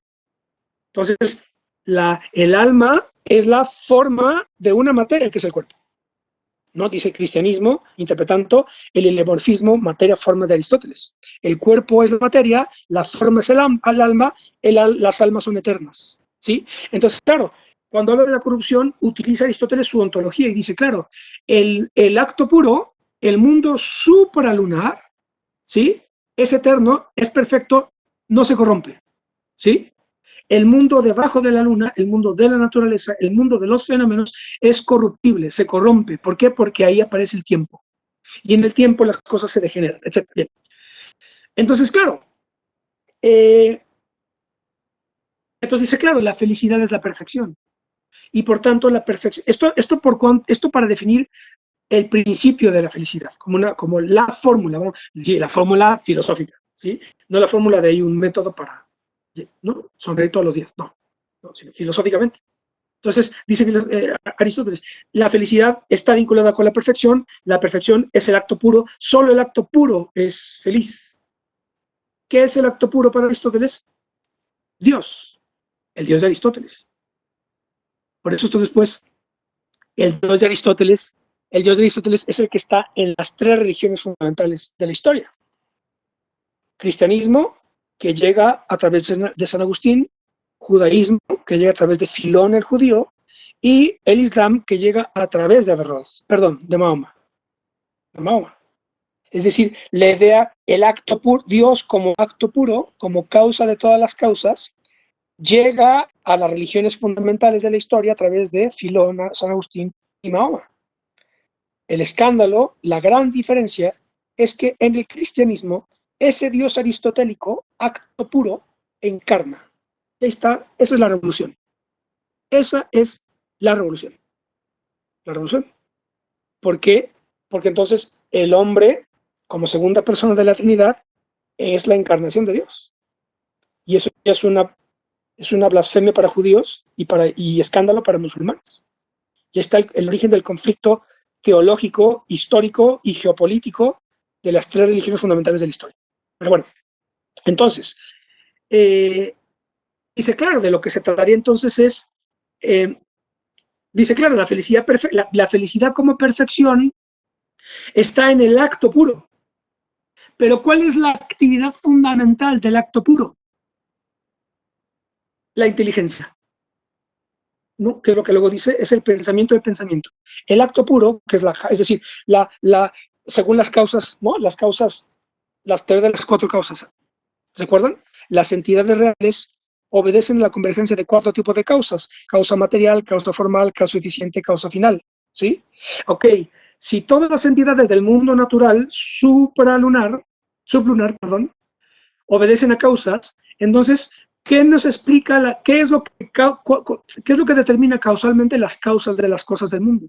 ¿Y qué es lo que a su vez determina las causas de los incrementos causales de las cosas del mundo? Y entonces, ¿no? Vamos haciéndonos una cadena para decir, oye, si estas causas producen estos efectos, entonces las causas de arriba tienen otras causas, y estas otras causas, etc. Entonces, ¿cuál es la causa de todas las causas? ¿Sí? ¿Cuál es la causa eficiente de todo? El acto puro, la causa primera, ¿sí? Y entonces ahí está, y entonces el acto puro, la causa primera, es el motor inmóvil, es la metafísica de Aristóteles, y ese motor inmóvil, ese acto puro, esa causa primera, ese pensamiento del pensamiento es Dios, según Aristóteles. Y ahí entonces ya queda perfilada la idea de un Dios monoteísta que luego ya se va a las religiones fundamentales de la historia, ¿sí? Solo que con la Trinidad cristiana se hace trinitaria y entonces, claro, los musulmanes pensaban que el cristianismo es politeísta porque son tres figuras y no una, etc. Entonces, claro, la actividad fundamental suprema del acto puro es la inteligencia, el entendimiento, el pensamiento del pensamiento, ¿sí? Entonces, aquí está el principio de la felicidad, tal como, aquí está la gran aportación, vamos a decirlo así, ¿verdad? La gran aportación de Aristóteles es que él dice, claro, la felicidad no es eudamonía, buen ánimo, no es el ser sensible, no es la beatitud divina, no, en términos griegos, luego están los latinos, pero lo latino viene después, ¿sí? Además, todo el latino viene ya en contexto cristiano. Pero entonces dice Aristóteles, no es nada más el del disfrute, el goce, el placer, la alegría, el contento, la felicidad es la perfección. Y la perfección en el mundo, ¿dónde está? En el acto puro. ¿Por qué? Pues porque el acto puro no se corrompe, porque es eterno y no está en el tiempo, ¿correcto? Y entonces el acto puro es causa de todas las causas, motor inmóvil. ¿Y cuál es la principal actividad del motor inmóvil? La inteligencia, el pensamiento del pensamiento. Y ahí está, es perfecto esto.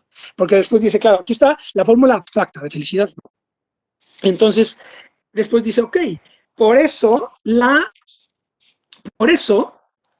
fíjense ustedes, la contemplación se usa en la metafísica y en la ética Nicómaco. La contemplación es lo más agradable que hay, la vida contemplativa.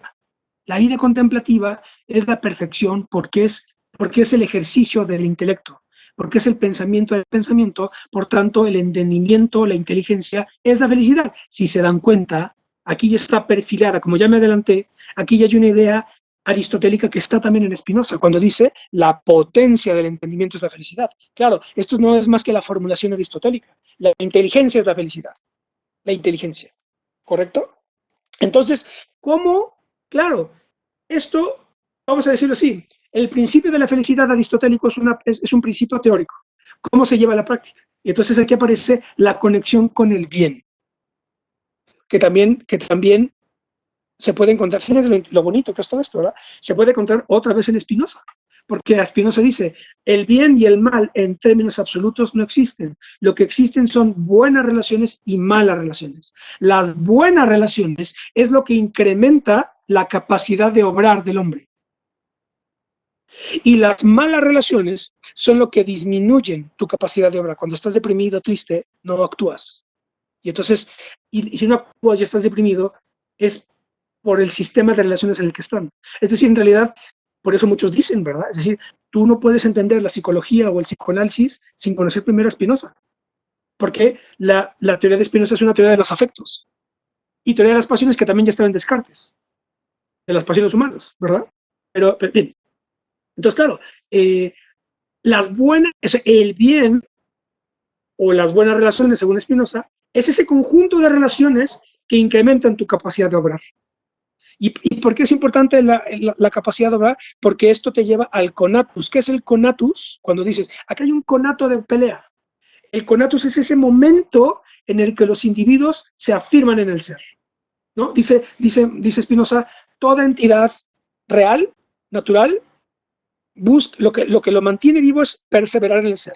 ¿Sí? Toda entidad busca abrirse paso, plantarse. Todos queremos plantarnos en el mundo, ¿sí? Es lo que nos mantiene parados, levantados, ¿sí? Por eso la virtud ética fundamental de Spinoza es la fortaleza. No la bondad, la caridad, no es la fortaleza, es mantenerte firme, plantado en el mundo, perseverar en el ser. Entonces, claro, para perseverar en el ser tienes que actuar, pero si tú estás en un sistema de relaciones que disminuye tu potencia de actuar o tu potencia de entendimiento, pues entonces no actúas, y si no actúas, disminuye tu fortaleza, y si disminuye tu fortaleza, no puedes perseverar en el ser y te tumban, te arrastran, te quitan, ¿verdad?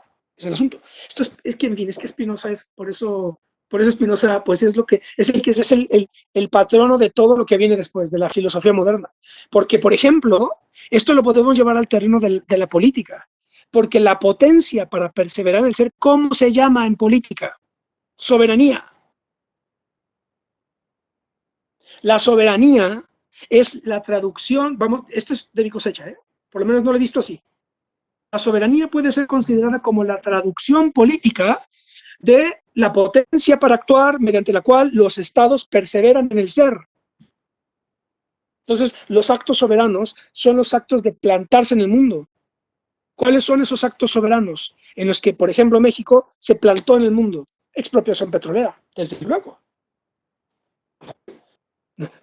No es un juego esto, no es decir, claro, aquí, no, facilidades de inversión para los... No, lo siento mucho, pero no es eso. Por eso, claro, esto, bueno, también son de cámara los que están tomando este curso, supongo, bueno, en fin. Pero en el ámbito de la cámara, pues esto es música conocida para, ¿no? Música cercana a nuestros oídos, ¿no? Es decir, nosotros nos debemos al Estado y el fundamento del Estado es la soberanía, y el fundamento. A partir de ahí se tiene que articular infinidad de cosas, desde luego, la empresa, la inversión, el desarrollo, la producción, etcétera. Pero no se trata de que, claro, si un gobierno abre todo y vende todo, es lo que pasó con el informe que hace Petras de España. Oye, es que ya vendiste todo, maestro. Vendiste la aviación, vendiste tu fábrica de coches, vendiste la leche, vendiste las vacas, vendiste la minería, vendiste todo. Todo está en manos alemanas o francesas. ¿Tú qué eres? Pues nada, turismo. España es turismo. Entonces, claro, esta cuestión de la soberanía no es ningún juego. Y defender la soberanía afecta a muchos intereses. No es ningún juego. Pero es el conatus, es el realismo spinoziano, ¿no? El enfrentamiento, el choque es lo que define el choque es lo que define a las entidades de la realidad. Y entonces esas entidades de la realidad, para que no te muevan, no te aplasten, tienes que plantarte, perseverar en el ser. Y para plantarte tienes que actuar, etc. Claro, pero después, por ejemplo, cuando dicen, claro, en psicoanálisis, ¿no? ¿Qué es la neurosis? La neurosis es la incapacidad de conocer el sistema de causas que determina la tristeza en la que estás. Es otra vez la no potencia del entendimiento, que no logres entender qué conjunto de causas te tienen triste y no puedes actuar, te tienen deprimido. Ese es el asunto.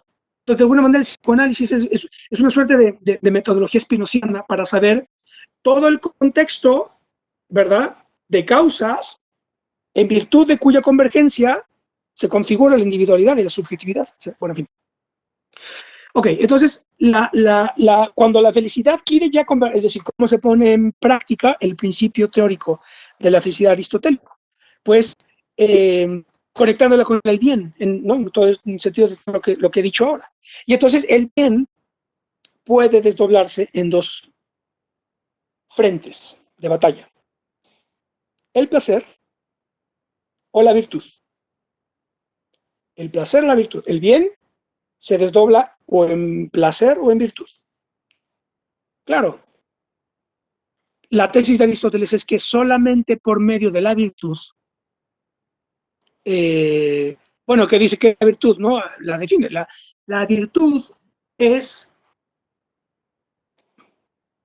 la virtud es, la virtud es la correcta proporción, la virtud es la correcta proporción de las acciones humanas en función de la facultad a la que la acción obedece, facultades sensibles, apetitivas o intelectuales. ¿Sí? Es decir, la virtud es, que es otra idea aristotélica consabida, la virtud es la medianía, el equilibrio, el término medio. ¿Sí? Entonces, hay virtud cuando hay proporción,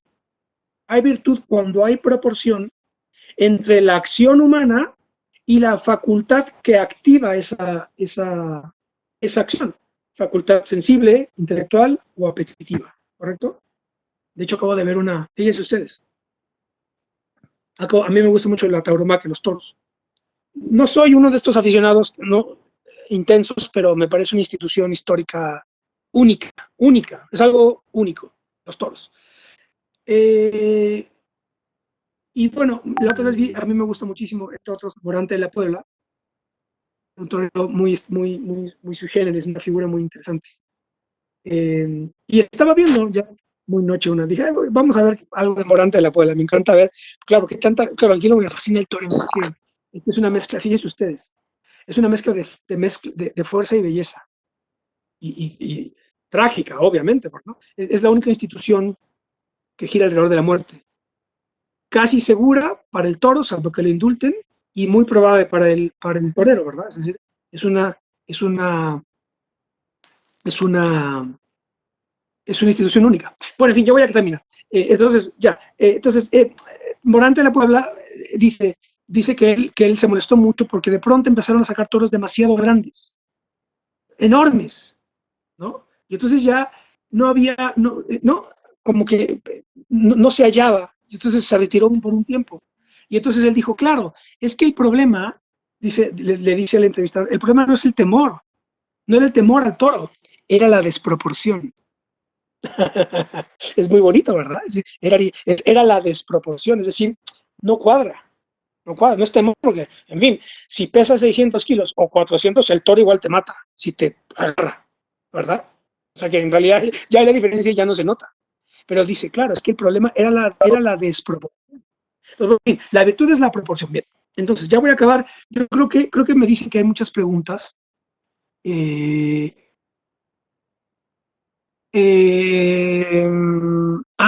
tiene muchas preguntas. Ok, entonces yo creo que lo voy a dejar aquí. Voy a terminar de explicar a Aristóteles y dejo a Santo Tomás para la otra parte. Entonces, bueno, en fin, de hecho ya casi acabo. Entonces, ¿qué ocurre? Que dice, claro, fíjense, perfección, ¿no? Conectó la felicidad Aristóteles con la perfección, con la perfección eterna, o sea, que no esté en el tiempo. La perfección no puede, si conectas la felicidad con la perfección, entonces tiene que ser eterna, y para ser eterna no puede estar en el tiempo, porque lo que está en el tiempo se corrompe, ¿sí? Muere, ¿correcto? Primera cuestión. Y luego, por tanto, y después aparece el concepto de virtud, que es una manera de manifestársenos el bien. El bien se conecta o con las virtudes o con el placer. ¿Qué es la virtud? La proporción entre las acciones y la facultad a la que obedece. Sensible, intelectual, apetitiva. ¿Sí? La proporción, el término medio. Y entonces, ¿qué dice Aristóteles? Dice, la felicidad ya en sentido práctico, tratando de conectar el principio teórico de la felicidad al ámbito práctico, es muy bonito esto, ¿eh? Es emocionante. La felicidad está, por tanto, conectado con aquello que activa la facultad suprema del hombre. La felicidad es, en términos prácticos, es el conjunto de actividades que activan la facultad suprema del hombre. ¿Cuál es la facultad suprema? Aquella en donde se manifiesta la perfección o todo lo que de divino hay en el hombre, dice Aristóteles. La facultad suprema en donde está la perfección y todo lo que de divino hay en el hombre es la inteligencia. Es la inteligencia. Está Spinoza, está, ¿verdad? Entonces, la facultad suprema del hombre es la inteligencia. Por tanto, la actividad fundamental, si la facultad suprema del hombre, que es aquella en donde se nos manifiesta lo que de divino hay en el hombre, es la inteligencia o el entendimiento, entonces la actividad fundamental es la vida teórica, la vida teórica, la vida contemplativa. ¿Y cuál es la característica fundamental, constitutiva de la actividad del entendimiento o de la vida de la inteligencia? Que puede ser eterna. Que puede ser eterna. ¿No? Esa es la cuestión. No tiene, mientras que el placer, la felicidad no puede estar vinculada al placer, porque el placer está en el tiempo y es efímero. Todo lo que la gente suele decir, claro, el placer es formarme un buen cigarro, tomarme una buena cerveza, ¿verdad? El placer sexual, el placer psicodélico, las drogas, etcétera, los placeres, ¿no?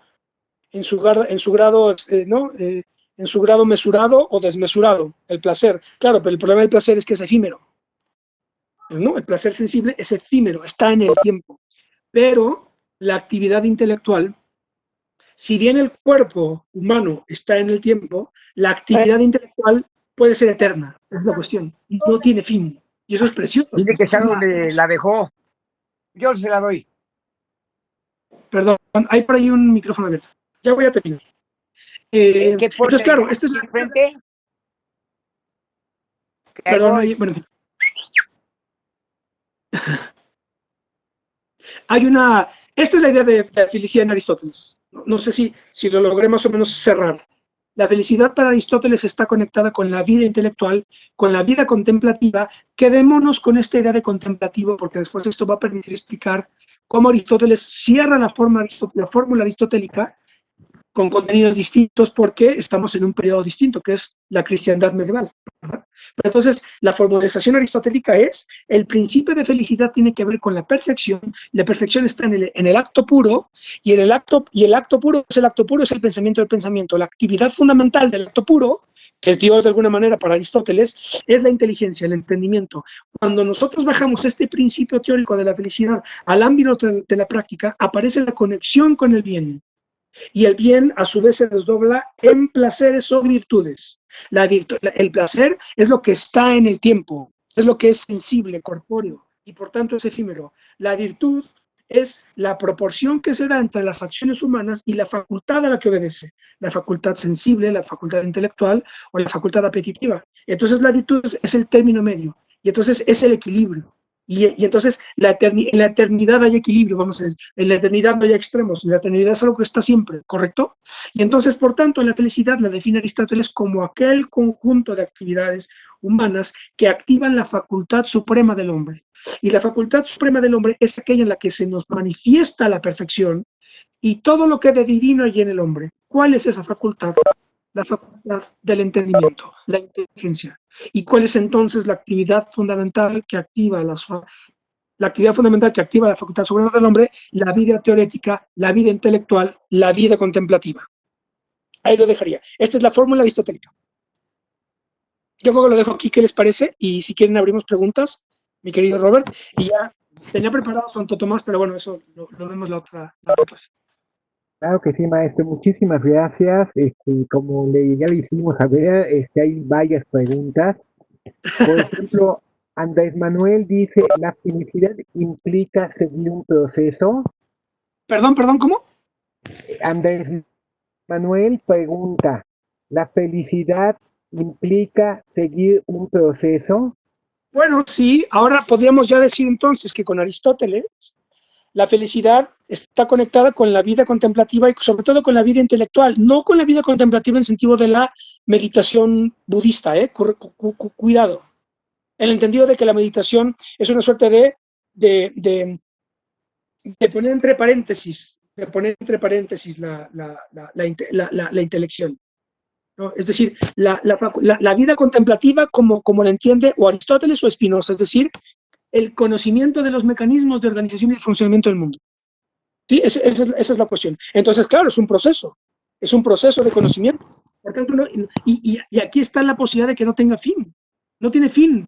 La vida del conocimiento no tiene fin. Yo me acuerdo que le preguntan una vez a Miles Davis, a Miles Davis, le dice, Miles, ¿para ti qué es la felicidad?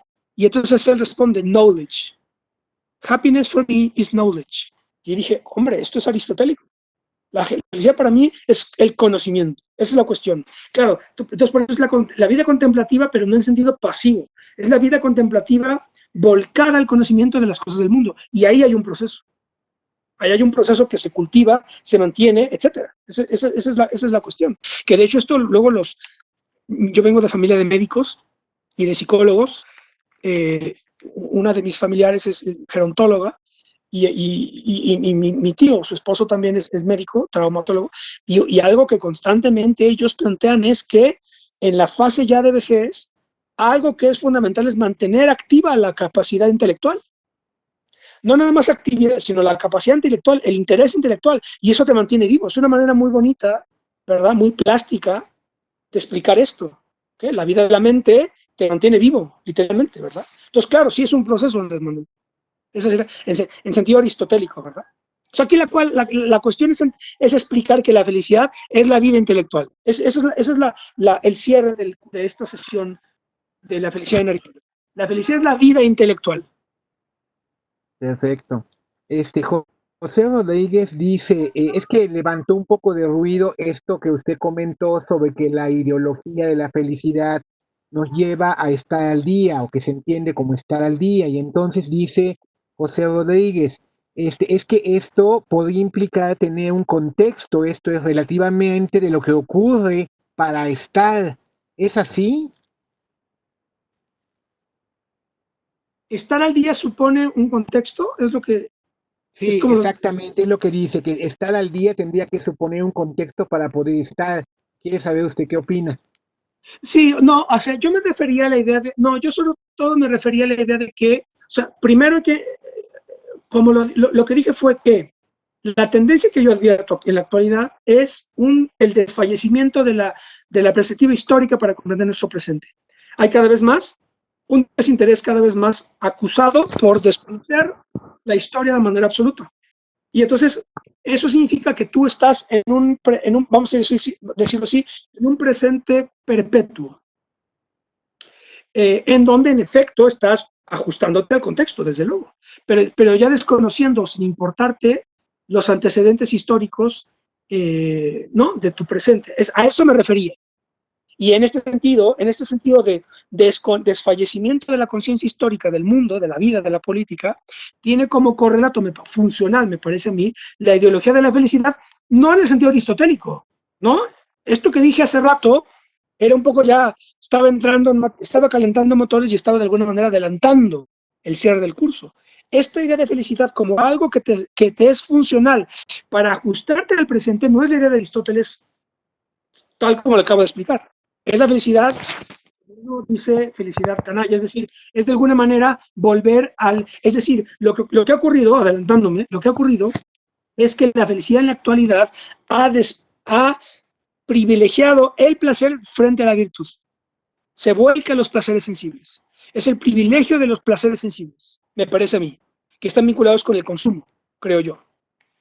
Pero esto, entonces, esta es la 3, falta la cuarta, será el cierre, y ahí lo voy a redondear.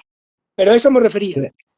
Pero desde luego, claro, en el presente estamos constantemente ajustándonos a contextos dinámicos, etcétera, desde luego. Sí. Perfecto, maestro, gracias.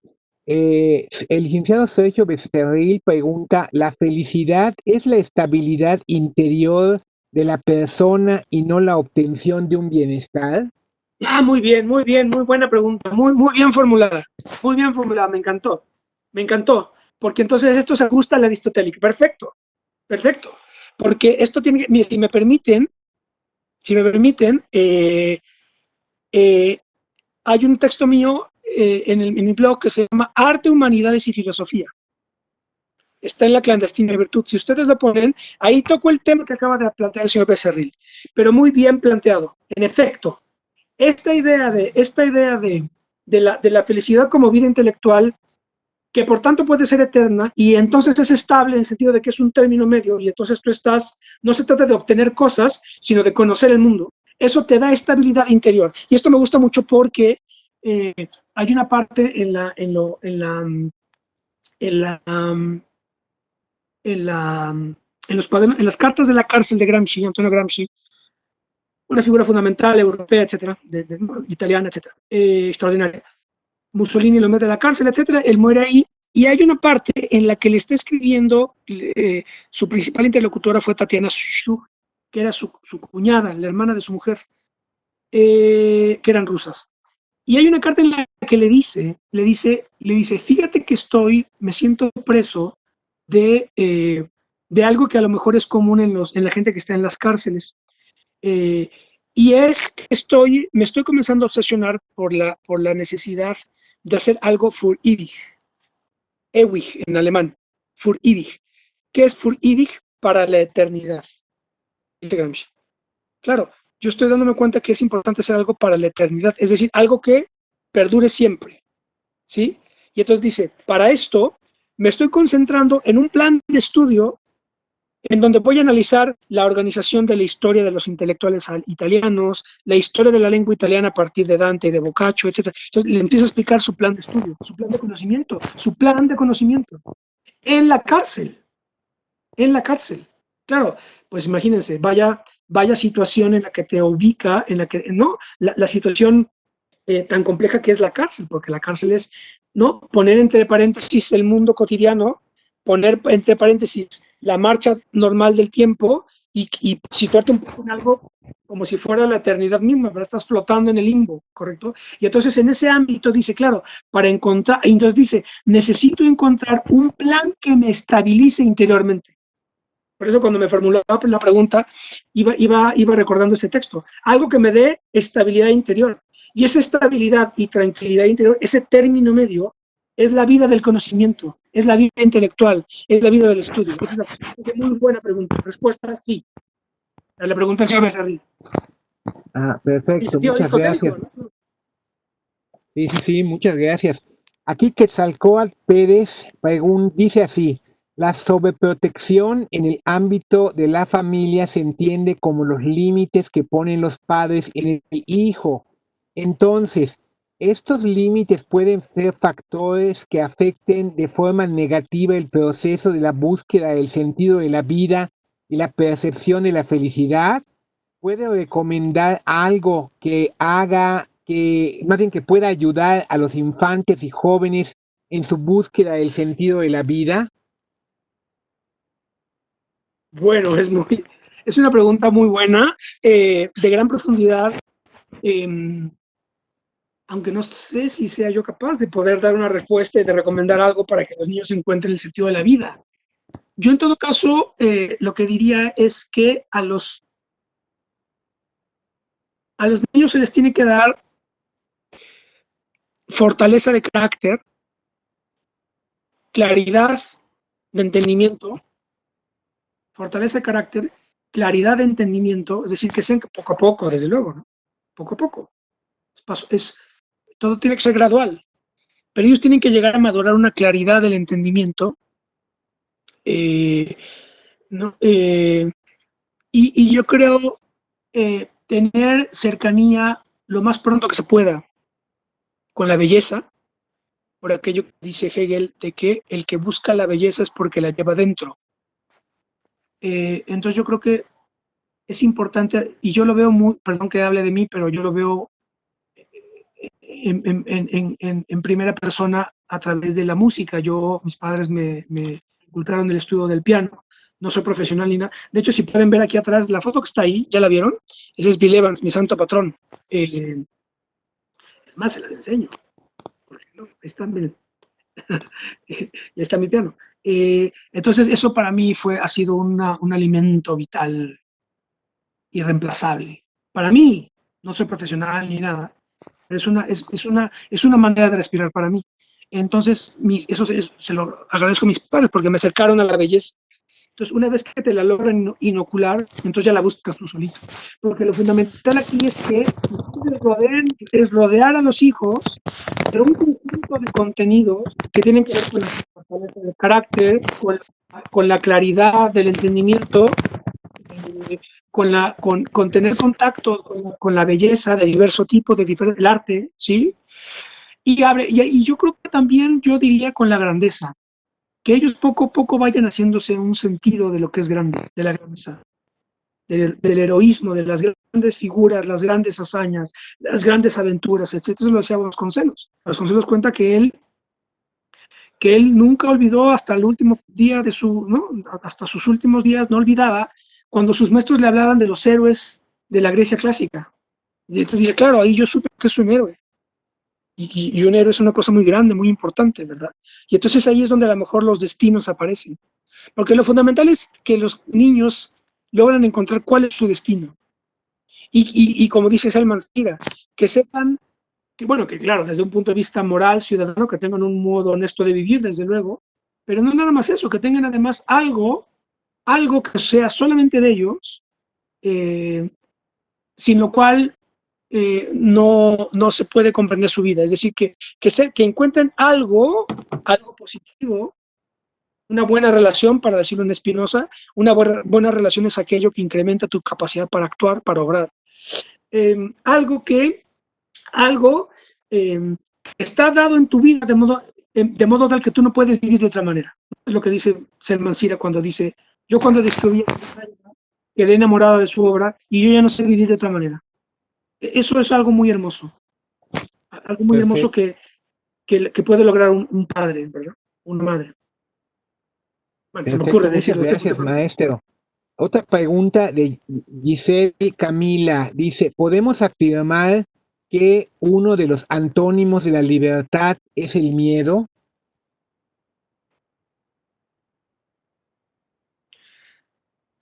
Más o menos. No lo sabría decir, ¿eh? No,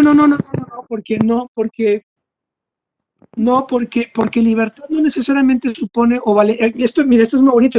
Y ojo, yo les puse como en la bibliografía, en la ética anicómaco de Aristóteles, porque ahí habla sobre todo, habla de eso, de estas cuestiones.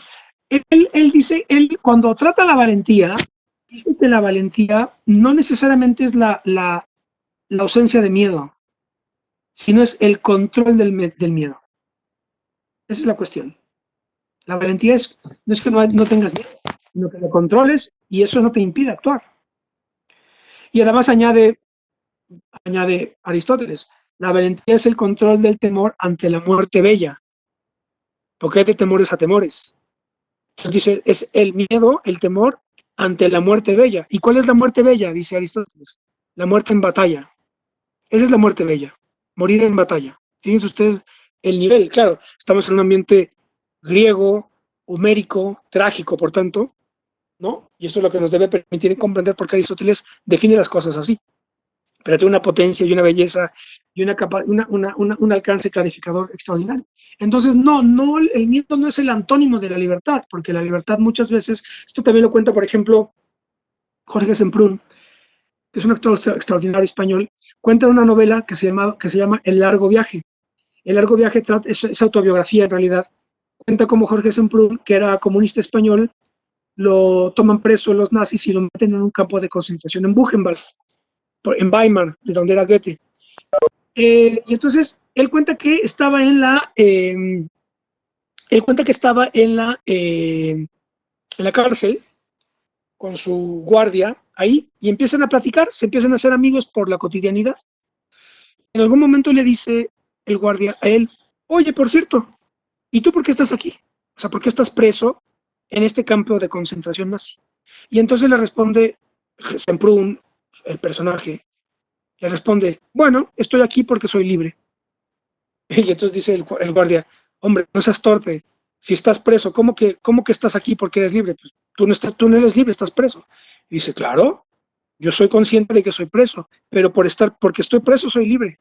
Porque para mí, porque aquí hay que explicar, porque yo estoy preso porque le hice la guerra a los nazis y los nazis me atraparon y me encarcelaron. Pero yo soy libre porque para mí era necesario hacer lo que hice. Es decir, yo actué según la conciencia de una necesidad y la necesidad que yo tenía en mi momento era combatir al nazismo, porque ese era el mal. Y entonces por eso soy libre, porque fui consciente de lo que era necesario hacer y asumí las consecuencias. Y ahí obviamente que había miedo, no lo dudo, seguramente tenía miedos, pero actuó. La cosa es que el miedo te detenga. Pero si hay miedo y lo controlas y actúas, entonces no es el antónimo de la libertad, es un acicate de la libertad. Es lo que diría más o menos. Creo que, no sé si ya, mi querido Sí, Robert, ya. maestro, aquí está el maestro Robert. Ajá, perdón. Sí, aquí estoy. Sí, Lo que pasa es que está ahí viendo las preguntas, ahí hay varias preguntas como le hemos comentado. Sí. Olimpia pregunta, ¿la felicidad del vagabundo vale más que todo el dinero? Se cortó, Robert, se cortó. ¿Lo puedes repetir? Se cortó. La pregunta es Sí, cómo si la no, que si la felicidad del vagabundo vale más que todo el dinero. Sí, bueno, eso es una pregunta cínica en el sentido no de que sea cínico el que la hace, sino del cinismo helenístico de Diógenes, ¿verdad? Es la idea de la desconexión absoluta de todo. Sí, no me refiero a que sea un cínico el que la haya hecho, sino es la posición del cínico, del cinismo griego, helenístico, de la desconexión de cualquier objetivo, ¿no? Es prescindir de cualquier objetivo, de cualquier ambición, de cualquier apetito. No lo sé, no sabré cómo responder esto. Yo creo que tiene que haber como, así como cuando hablamos del sentido, en el sentido de que no hay un sentido de la vida, sino que el sentido de la vida va ajustado a los planes y programas que cada individuo vaya haciéndose. Yo me atreveré a decir así de bote pronto, porque esta es una pregunta que tiene recorrido, ¿no? Es meternos a cuestiones de la filosofía cínica, precisamente, perdón, es decir, el escepticismo, el epicureísmo y el cinismo, perdón, que son filosofías, corrientes filosóficas helenísticas que plantean este tipo de cuestiones. Puedo trabajar un poco el asunto. Entonces yo me atrevería a decir en todo caso que eso solamente lo puede responder quien vive así. Es decir, si tus planes y programas estuvieron dispuestos según ese objetivo, que era desconectarte de todo objetivo, de toda ambición, entonces, pues la respuesta podría ser afirmativa. Pero en todo caso, digámoslo así, aquí habría que ceñirnos, ¿no? O intentar gravitar alrededor de la idea aristotélica de felicidad, ¿no? Es una cuestión aquí, ¿no? Que quede como corolario de esta tercera sesión, que la idea de felicidad para Aristóteles es la vida de la inteligencia, la potencia del entendimiento, la vida del conocimiento, la vida teorética, la vida contemplativa.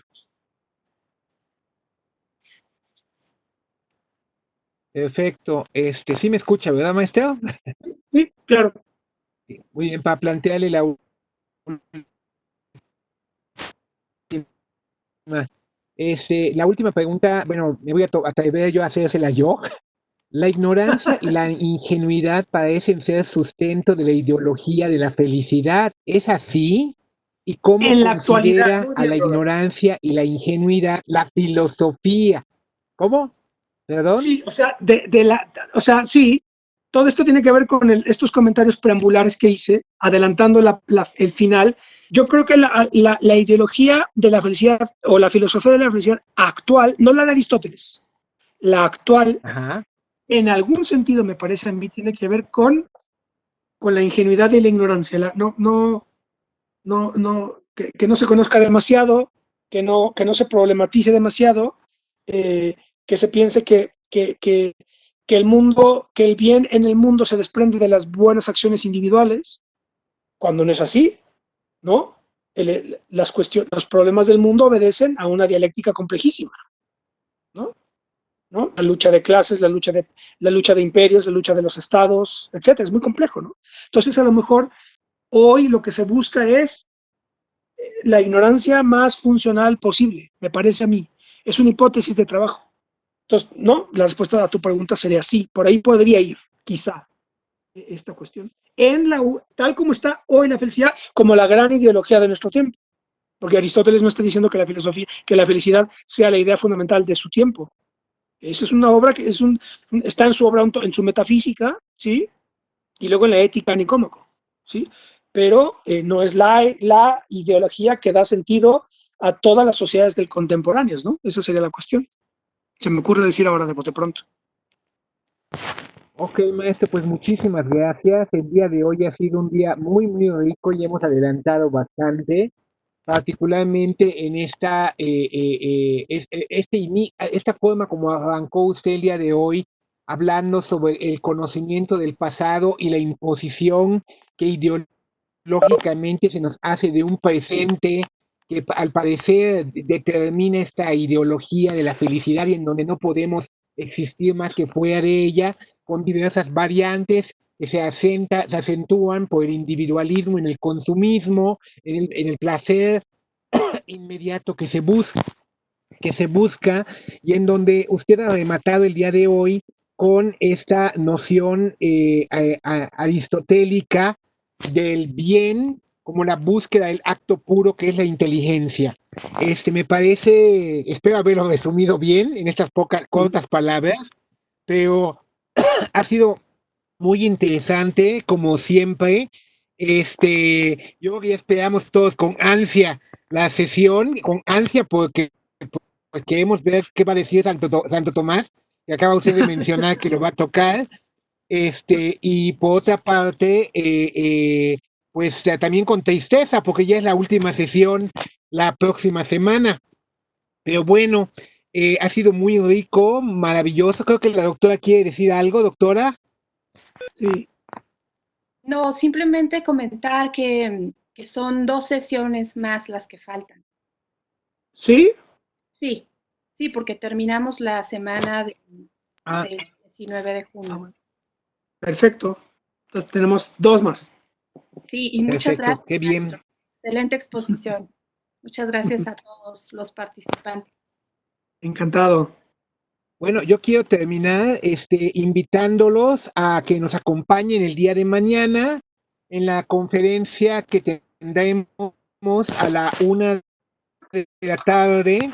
La va a dar el maestro Fernando Osorio Alarcón y va a tratar sobre las buenas prácticas para reactivar las tareas en bibliotecas y archivos. Asimismo, les queremos invitar a las otras actividades que tenemos en el Espacio Cultural San Lázaro. Tenemos nosotros eh, em, en las cápsulas culturales y literarias de nuestro espacio, el lunes, miércoles y viernes a las 12 horas, en el Facebook de la Biblioteca Legislativa y los martes y jueves a las 17 horas en el Facebook de la Biblioteca General. También les invitamos a participar en la iniciativa Tan Lejos y Tan Cerca enviándonos un video con sus lecturas favoritas en no más de 5 minutos de grabación al correo círculo de lectura @diputados.gov.mx para que nosotros lo presentemos en nuestras redes sociales. Pues muchas gracias, maestro Carballo. Como siempre, es un gusto enorme tenerlo a usted. Le agradecemos a nuestra asistencia el día de hoy. Ya ve que hay mucha animación, es un tema que la verdad hay mucha necesidad de tratar estos temas en nuestros días y qué bueno que tengamos esta oportunidad dentro del espacio cultural San Lázaro. Pues muy buena tarde, muchas gracias. No sé, maestro, si usted quiere decir algo o recomendarnos algo para las siguientes sesiones. No ir trabajando el libro de bueno, eso es lo fundamental para. Quizá el artículo de Arte, Humanidades y Filosofía mío, de la clandestina virtud, ese puede ser también interesante, si me permiten recomendar, sugerirlo. Y nada más. Muy bien. Que acaba de comentar el maestro, el sitio que él lleva de la clandestina virtud, por favor, me ha asomado, es muy recomendable. Tiene temas muy, muy interesantes. Entonces, aquí viene una recomendación del maestro y vamos a tomarla en cuenta para continuar con nuestras sesiones. Muchas gracias.